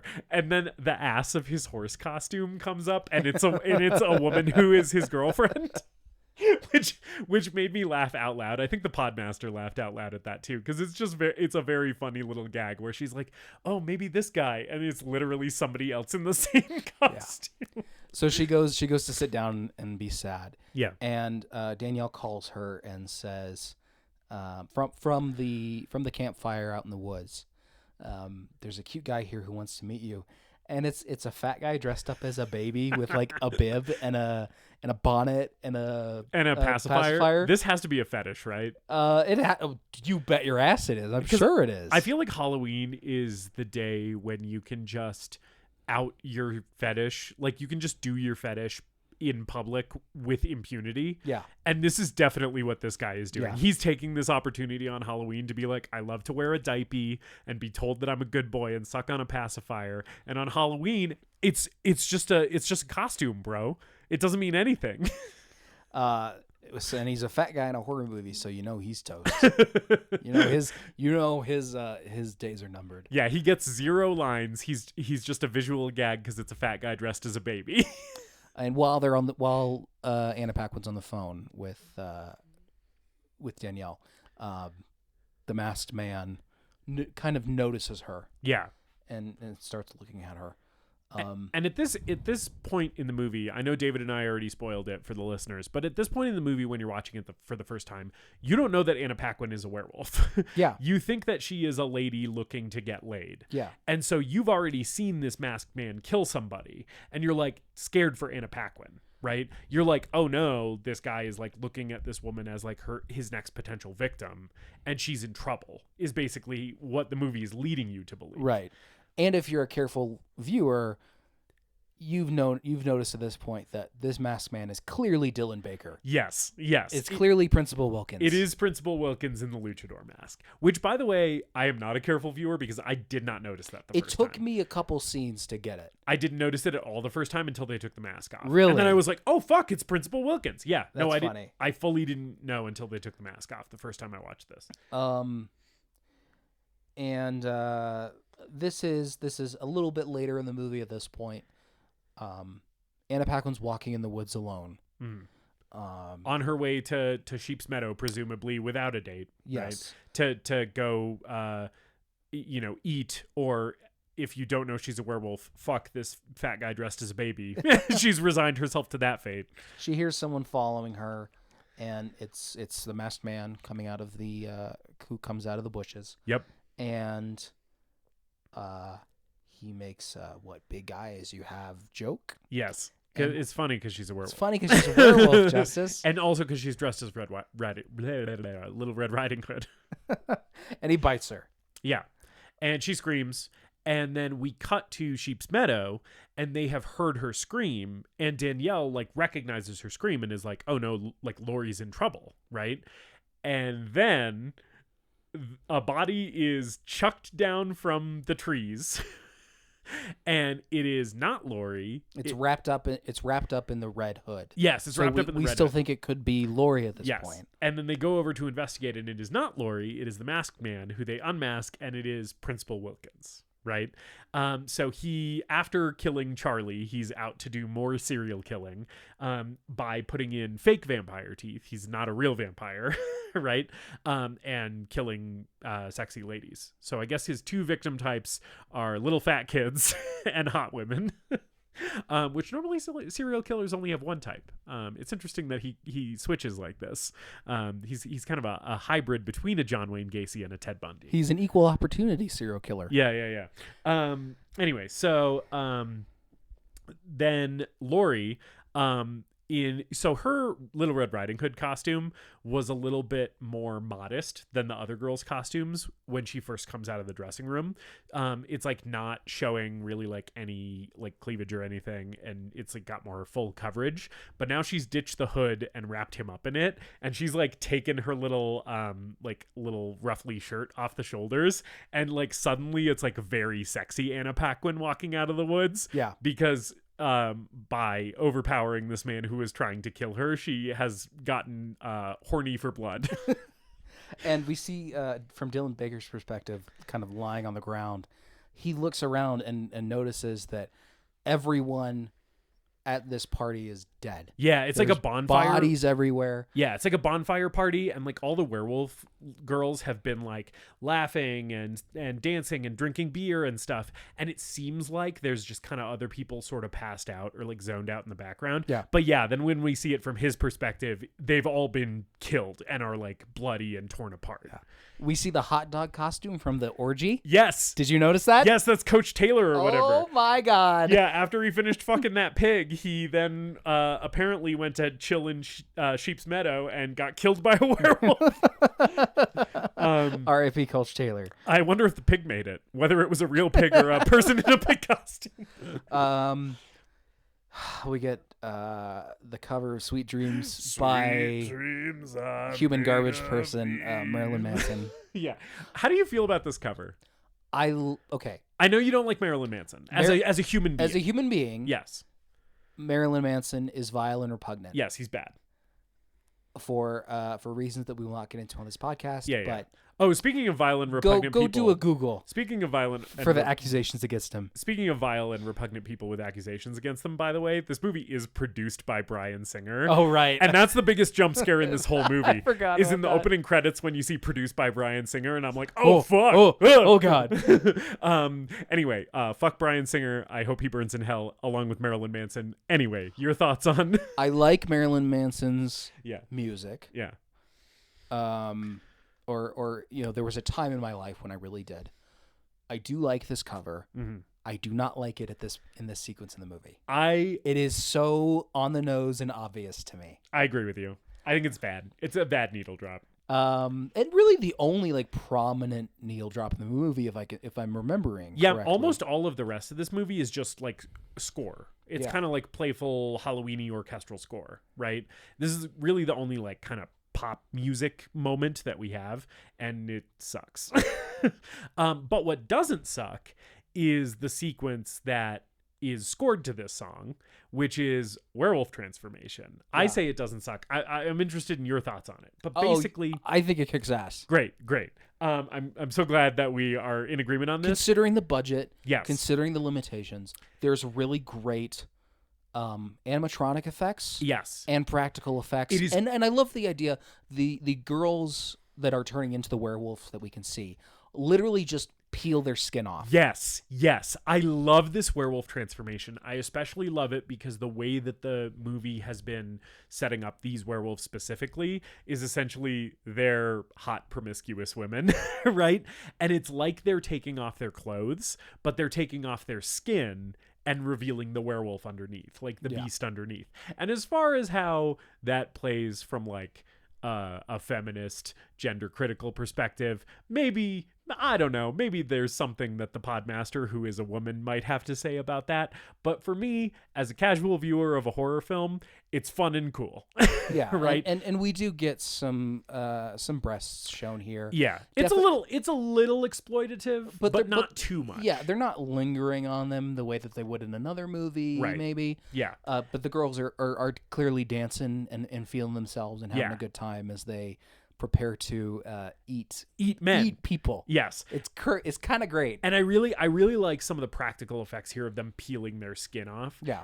There's a lot of close-ups of like just an arm getting skin torn off of it and there being like bloody fur underneath, and then like a back having like a claw like go down it like a zipper, and then like have the fur revealed like under the skin of the back or whatever. And it's like all very like cool and good. And like you mentioned, there's also a really good animatronic werewolf head that shows up when basically Anna Paquin is getting ready to eat Principal Wilkins. Yeah. And I assume this is a fully transformed Danielle who's like egging her on. And I just wanted to point out, this movie came out in 2007.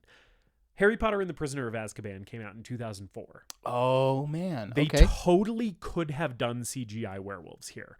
And I just want to say, And there is some CGI that enhances some of the effects as Yes. far as like the mouths turning into more And- fangs and werewolves. and the yellow Which- eyes, I don't know which- if they're which- all contacts. Some of them it might doesn't be, look great, but it's Right. forgivable. It's passable. but most of it is practical. The Yeah. vast majority of what we yeah. see in the sequence is practical. And I just want to say, for the record, Harry Potter and the Prisoner of Azkaban came out in 2004. There's a werewolf transformation in that movie. This movie came out 3 years later.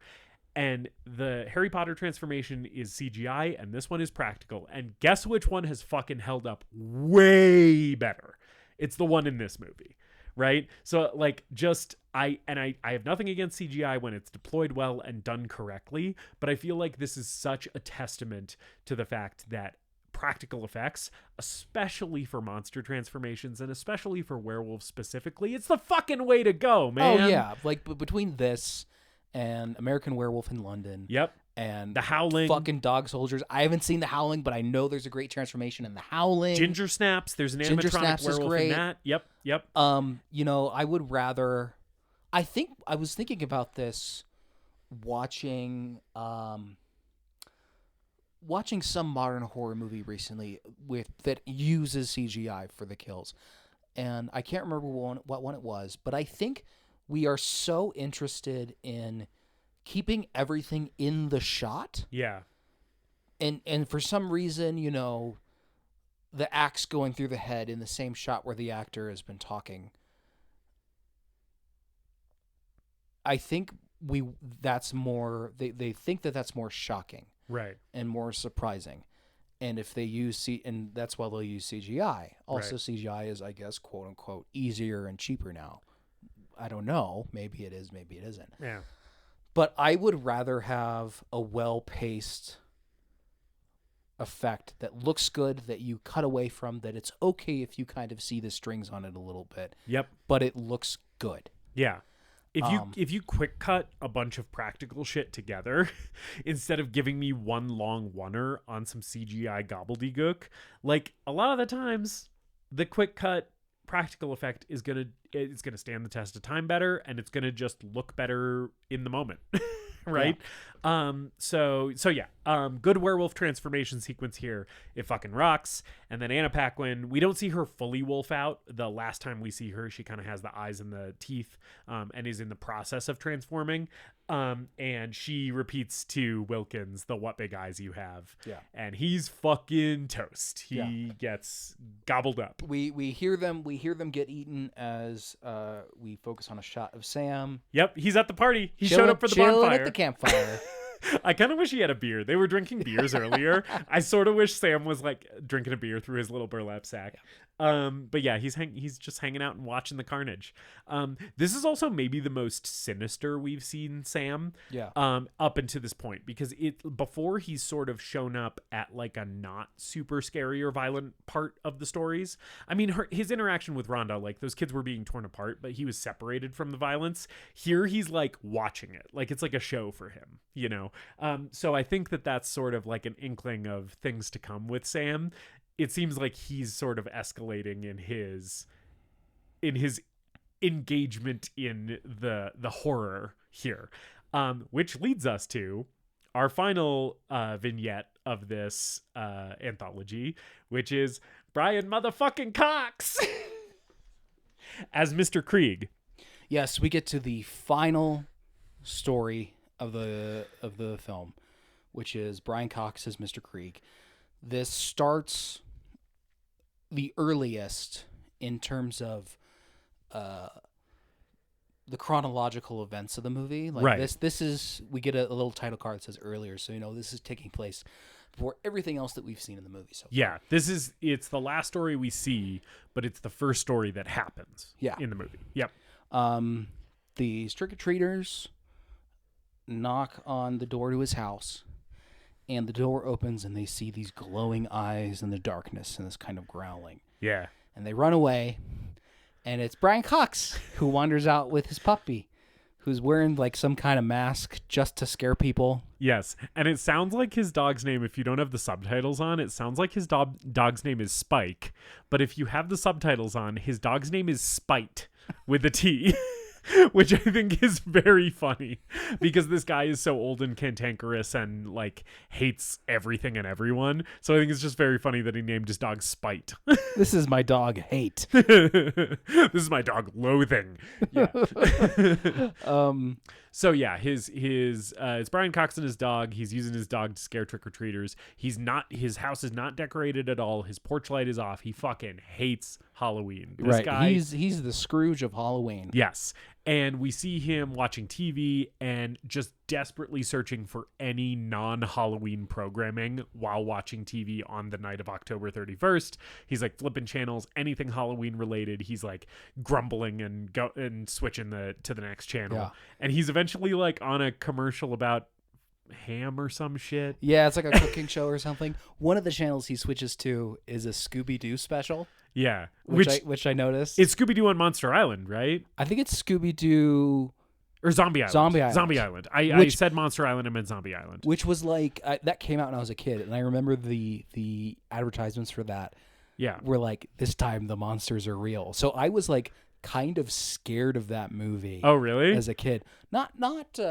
I don't remember if I was scared, but there was something about it that it had like that captured allure. Yeah. that imagination in me. Right. That childhood allure towards something that's maybe like just on the edge of what you can handle scary wise. Yeah. Right? Yeah. Because I think the Scooby-Doo cartoons that were on when I was a kid that I watched mostly were like the originals. Right, the old like 70s ones that were like not scary at all. Yeah. Yeah.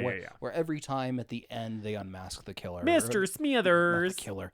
God. The killer. Scooby-Doo. R-rated Scooby-Doo. I wish that they were killing people in Scooby-Doo. Yeah. But important to note here, he gets up and he has a box of photographs. Yes. That he starts throwing into the fire too. Yes, which it's just, man, there's just something about Brian Cox on Halloween night in front of a roaring fireplace, grumbling to himself, chugging whiskey and throwing old photos into a fireplace. This shit's like a warm blanket for me. I'm just like, I feel so comforted and at home in this portion of the movie because it's just Brian Cox being the most cantankerous old fuck you've ever seen, right? Just being mad about his past and hating everything. And I'm just like, oh, inject this straight into my veins. I fucking love it so much. Yeah, this is also what his character's like in The Ring. And I'm just like, oh, it's beautiful.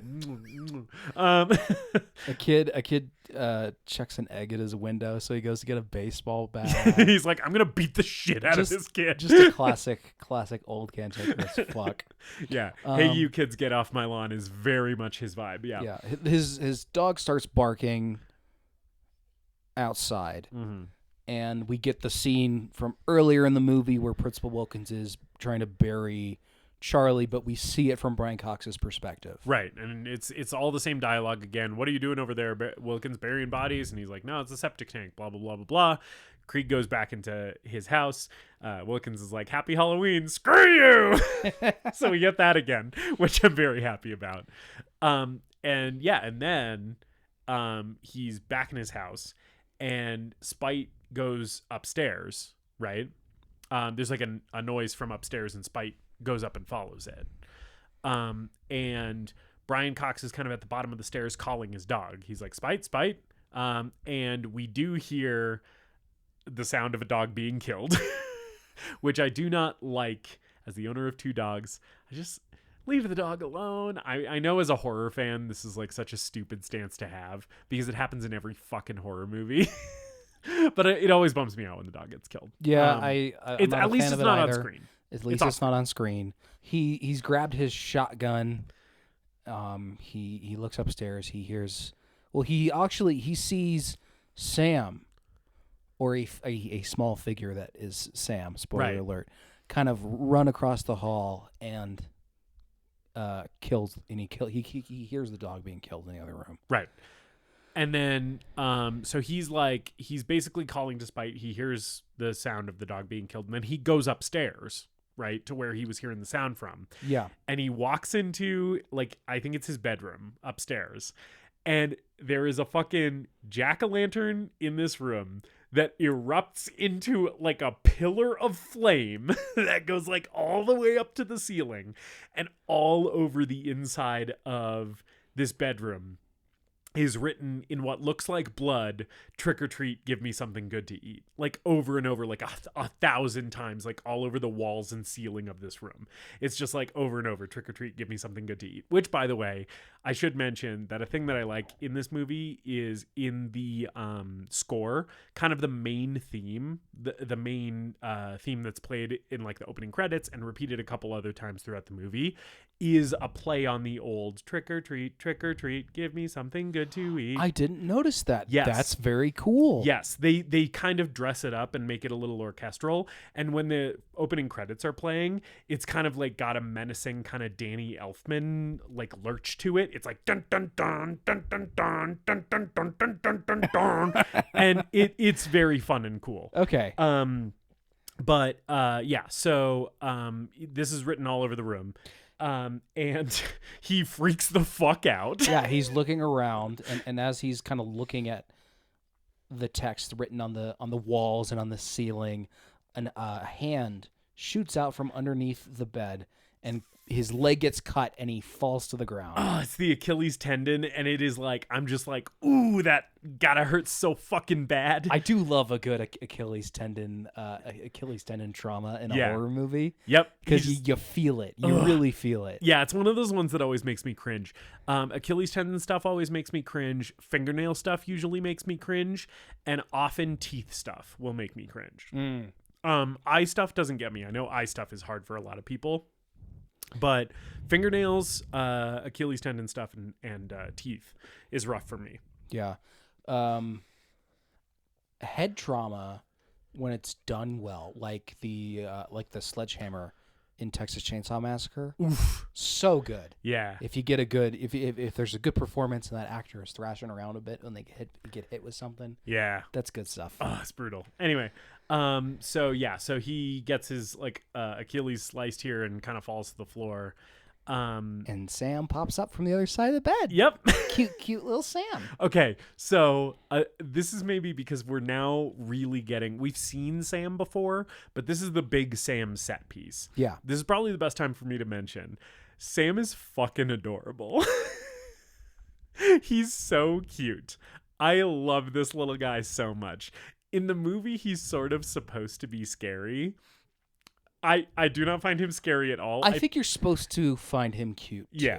Yeah. He's like cute and scary. Yeah. But like for me, I'm just like, this little guy is so adorable. I love him so much. And the Podmaster feels even more strongly about this than I do. She like wants to cry with happiness every time she sees Sam because of how adorable she finds him. She thinks he's just the cutest thing in the entire universe. And I'm not super deep into the fandom or anything, but I think that is a common feeling that most fans of this movie have. Like, they're all about Sam, and that's the thing I knew about this movie beforehand is I had seen Sam. Right, he's the like, iconic figure of this movie. Yeah, I knew about him. I had seen images of him. I know there's tons of like merchandise and statues and toys here and at t-shirts with him. Here at our house at the pod compound, we have the Podmaster and I have a decoration of Sam.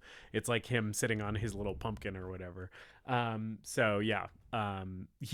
There's tons of like t-shirts and Halloween decorations and all kinds of shit you can get with that little guy's face on it. And he is my son and I love him and I will protect him with my life. Sam peels back the wrapper on a candy bar. Yep. And there's a razor blade in the candy bar. Yeah. Yeah, that's pretty great. And Brian Cox is like, oh fuck, I'm about to get murdered by this burlap sack headed weirdo. So he shoots his shotgun and it blows up the jack-o'-lantern because when he goes to grab it and turns back, Sam has vanished. Yes. So it blows up the jack-o'-lantern, which was the light source in this room because it had a pillar of flame shooting from it. So it goes dark and he like goes back downstairs at this point. Yeah, he falls down the stairs and it's covered in like candy. Oh yeah. Broken glass, right. And razors it's and needles. Booby-trapped. It's That's booby-trapped right. candy. Yeah. Booby-trapped candy stare. And his hands get just like covered in broken glass shards and he's like picking them out and it's like really gross and visceral. And then he like goes to he's got like 1,000 locks on his door because whatever this guy was burning photos about, he's running from something and he's scared of it catching up to him. So he has so many locks on his door. And his hands are all fucked up because they got torn up by broken glass. And he's like going to unlock all of the fucking locks on his door. But it's slow going because he's gotten the shit beat out of him. There's really great shots of Sam like climbing. Sam's still upstairs and he climbs underneath the staircase, like onto the ceiling. Yep. And climbs up behind him while Brian Cox is trying to open this door. Yep. And he jumps down and leaps on his back. Yeah. And yeah, it's very much like, because Sam is child-sized. Yeah. He's very small. So it is very funny because he essentially just like is piggyback on Brian Cox, like grabbing at him and fucking his shit up, which is very funny. He's like a little gremlin. But yeah, so they're kind of like struggling, right? And I don't remember, does he like knock Brian Cox over here? I think Mr. Krieg like throws him off of his back. Oh yeah, he chucks him. And then he goes over to the window and starts pounding on it and pleading for help. Right. And this Connecting is back to the Principal Wilkins stuff from earlier. Yep, this is what we saw earlier. Well, Wilkins is looking at him from his yard, and he's like, "Help me, Wilkins, help me!" And Wilkins is like, "Screw you!" But we see it from the other side this time, and Sam tackles him. And in the struggle, Sam's burlap sack is pulled off of his head. Yes, And it reveals that his head is like a kind of pumpkin skull thing. yes, it is a hybrid between a pumpkin and a skull. David, how do you feel about this design?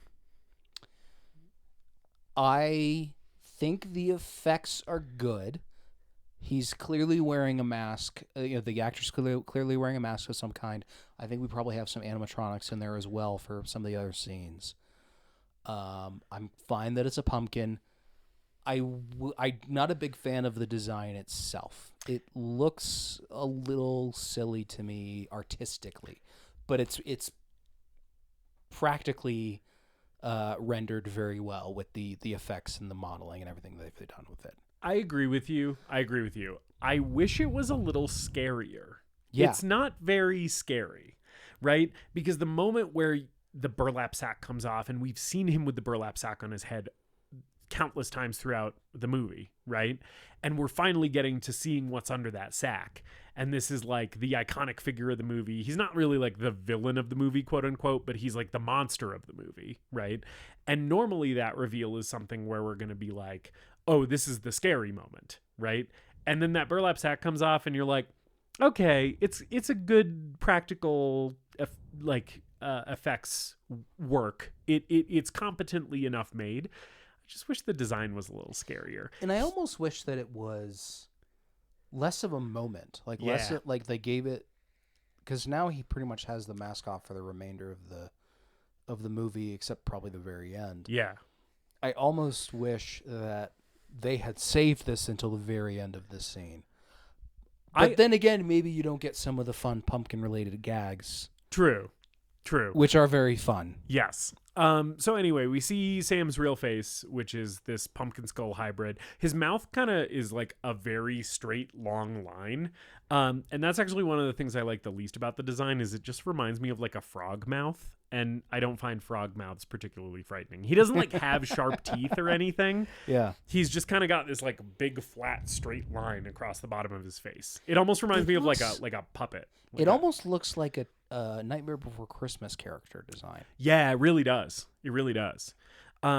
So he is unveiled here.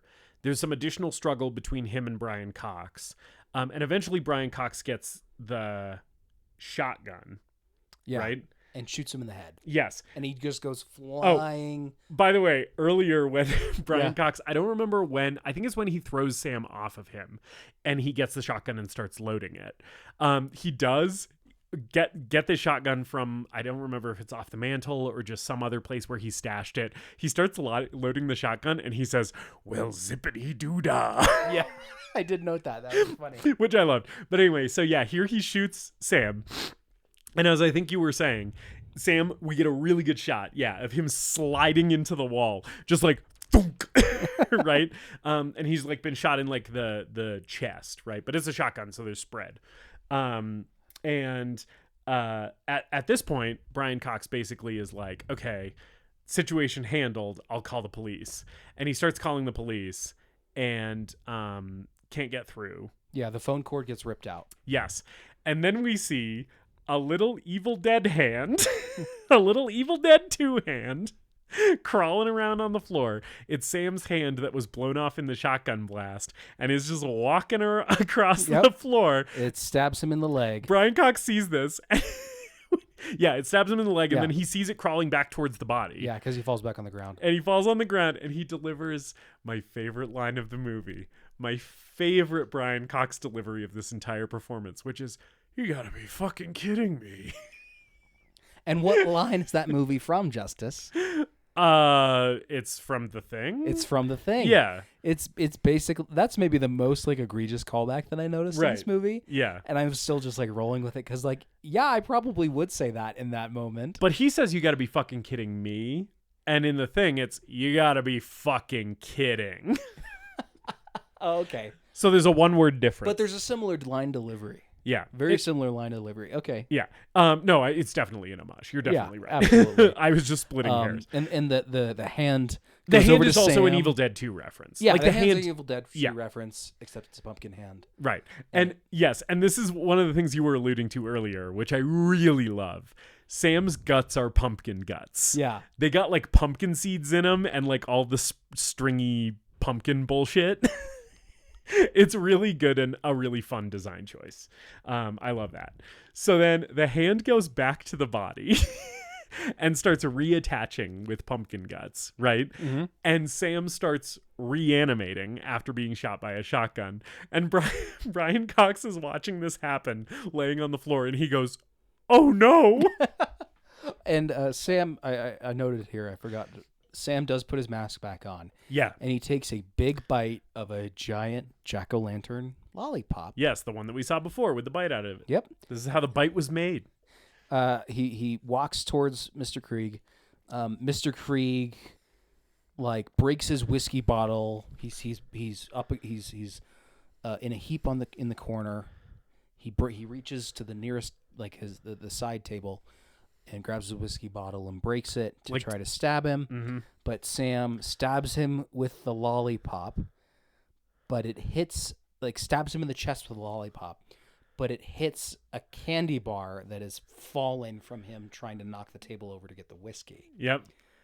And he leaves Mr. Krieg there. Yeah, he takes a bite out of it. He like impales the candy bar, takes a bite out of it, turns around and leaves. Walks away. The door opens and closes. Yes. Supernaturally. Yep. And so Sam, the spirit of Halloween, right, has basically taught Mr. Krieg, who is the Scrooge of Halloween, his lesson about not respecting the holiday, right? Yeah. Is essentially the vibe here. And then the next thing that we see is Mr. Krieg opening the door for trick-or-treaters. And and this is later. Yes. Yeah. And he has a bowl of candy now and is handing it out to the kids. He's being a good sport on Halloween. He's also all bandaged up. He's got like his arm in a sling and like bandages all around his head and shit. And one of the kids says, "Thanks, Mr. Krieg. Great mummy costume." And he's like, "Oh, fuck." and Mr. Krieg's just like, he's just like grumbling because he's in pain. Yeah. So we get a little epilogue with the rest of our characters at this point. We see Billy, Principal Wilkins' son, kind of sitting alone on his doorstep handing out candy. And he's dressed as his dad. He's dressed in the same clothes that his dad was wearing with the blood splatter across the white shirt. Yes. Which I think is a nice little piece of foreshadowing that maybe this kid is going to grow up to be a Ted Bundy, John Wayne Gacy hybrid like his father. Rhonda is returning home with her, dragging her wagon behind her. Yep. She crosses the street and a car stops, and in the car we see the werewolf girls. The werewolf party girls. And they're back all in their human form, laughing and having a great time. And Rhonda walks by Sam, who's at the end, down on the sidewalk, looking up at Mr. Krieg. And then Sam's attention is drawn away from Mr. Krieg to the couple from the very beginning of the movie. Yep. So we've essentially caught up with the beginning of the movie here. This is where we came in. Yep. The couple coming home, and Sam takes off the street. He looks at his bitten off lollipop and decides that's going to be his weapon of choice. He's like, I know what I'm about to do with this. And gleefully, that lady just blew out a jack-o'-lantern. Yeah. I'm about to tear her limb from limb. Gleefully takes off across the street. Yep. Mr. Krieg shuts the door. Yep. And hears a knock and reopens it. And I think before he reopens it, so he shuts the door from the other trick-or-treaters. Then I think there's another knock at the door, but before he opens it, we see the photos burning in his fireplace. I think it's before. Is it before or after he opens the door? It doesn't matter. It doesn't matter. But we do see the photo in his fireplace around here. Yeah. And it is the bus driver and the kids from the bus that was driven into the quarry. Yeah. And we are meant to infer that he is the bus driver who killed those kids. And that is why he has a million locks on his door, and that's why he hates Halloween. Because I don't know if we mentioned before, but the day that he drove the kids into the quarry and like killed all those kids was on Halloween, right? So he is the guy that the parents paid to murder their children. So we know that, right? And then he opens the door for these trick-or-treaters, and it's the 8 zombie kids. And one of them says, "Trick or treat," and they lunge at him, and we cut to kind of a comic book scenes of him being torn apart. Yep. And that's the end of the movie. That's the end of the movie. Yeah, that's Trick or Treat, baby. Yeah, that is Trick or Treat from 2007. It's a super fun Halloween-y time. And before we get to our final thoughts, I just want to say, because this is coming out before Halloween, if you're looking for something to watch on Devil's Night, the night before Halloween, or on Halloween itself, there are not many better choices than this movie, I think, to really, really get you feeling in the spirit of the holiday. And I want to say that before our final thoughts. But yeah. Justus, Yeah. is it the greatest movie ever made? Whoa, I can't believe you asked me that. I was not expecting that. What a surprise. What a seasonal surprise. David, I love this movie. As I said before, I love Sam. He is my son, and I love him dearly. The Podmaster and I have adoption paperwork in the works. He will be coming to live with us very soon.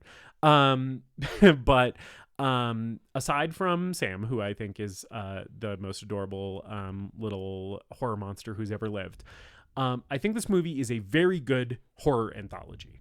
I think it is an excellent execution of that particular style, which we sort of talked about as kind of an anomaly in the horror world. I do wish it was gorier. I wish we saw some of those kills on screen. The Sweet Dreams needle drop sucks. And the werewolf lady plot, the werewolf babes plot, is a little bit of a low point for me for the reasons that I previously articulated. I think Anna Paquin rules, but I just don't think the pacing for that one is really there, or the character development that I would like to see for that entry in this anthology. And that being said, I think if this movie was a little longer, they could have solved those problems, and I'd be looking at a real 4.5 or 5-star experience here. Because of those issues that I have with it, and because I feel like, they could have done a little more here, and fleshed some of those things out a little bit better. This is a movie I love. It's a movie I will probably watch most Halloween seasons for the foreseeable future.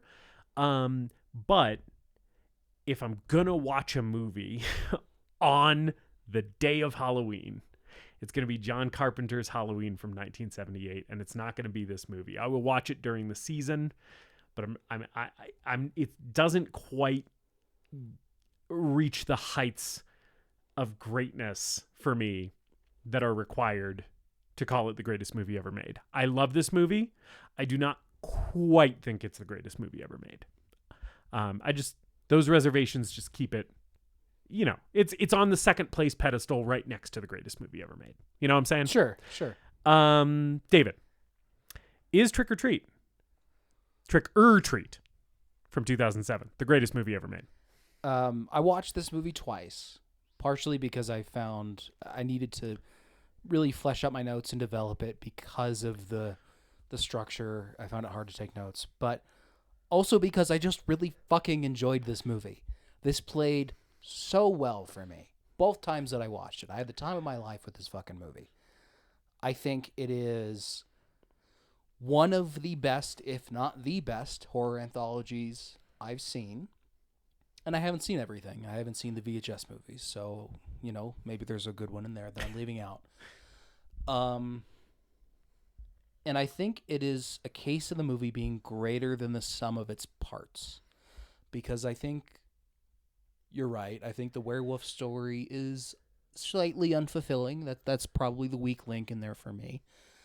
And some of the pacing of the stories throughout the film could have been adjusted a little bit. I think it's better this way, though. I think if it had been four separate, distinct stories, it wouldn't be as enjoyable for me.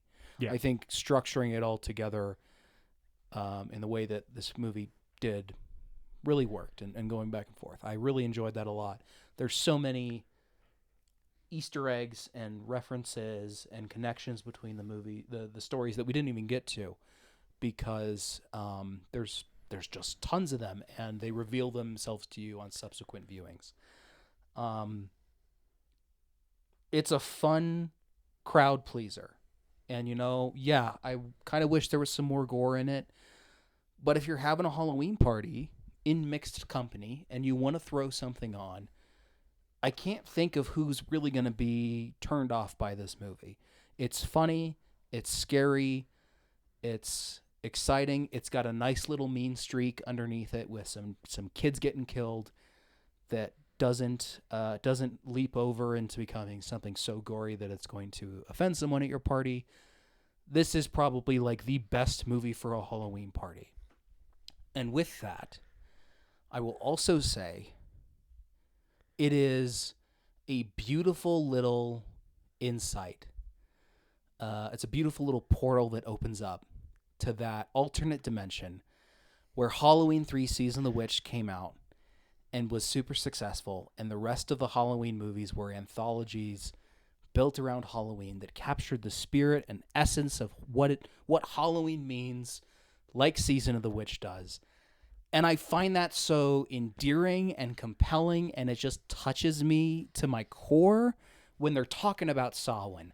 When you see candy bars filled with razor blades, it captures the childhood of Halloween, the dark underbelly of Halloween, the 80s moral panic of Halloween so well.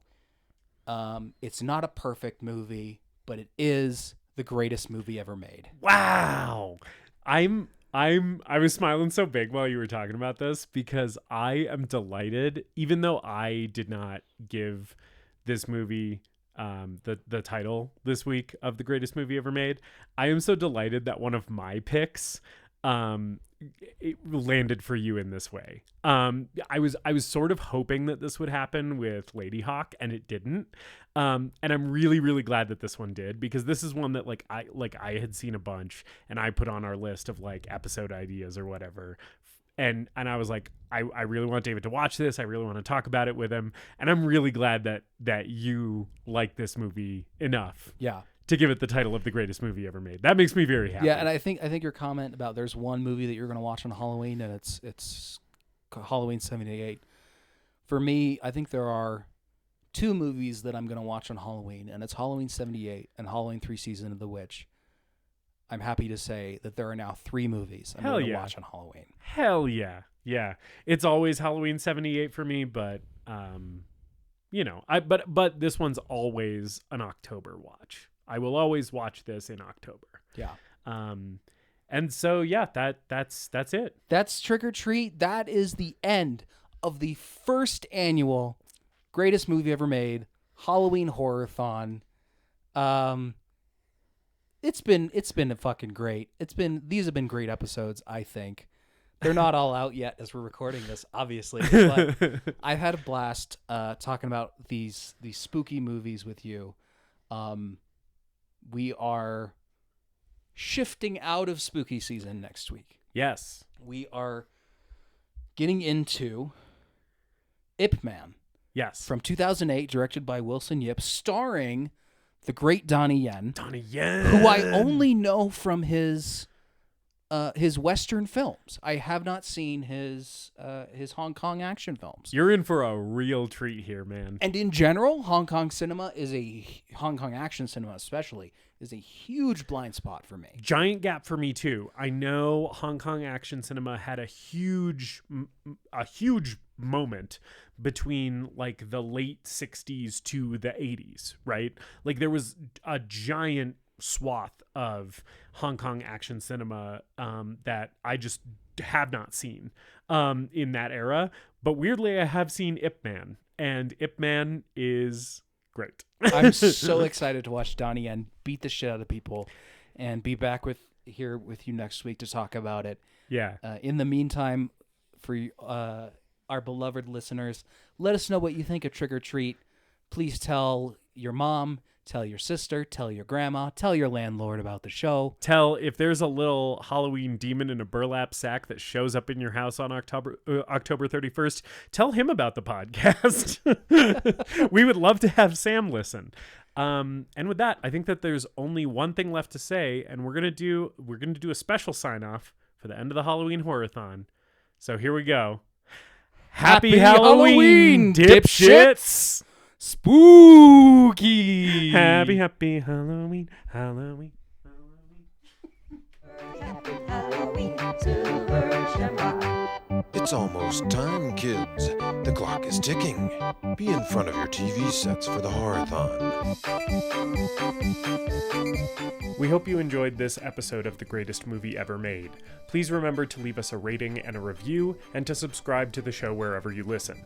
We appreciate you supporting the show and spreading the word. Tell your friends to listen, tell your enemies to listen, tell your mom to listen. If your neighbor has an unsecured Bluetooth speaker, connect to it and play an episode.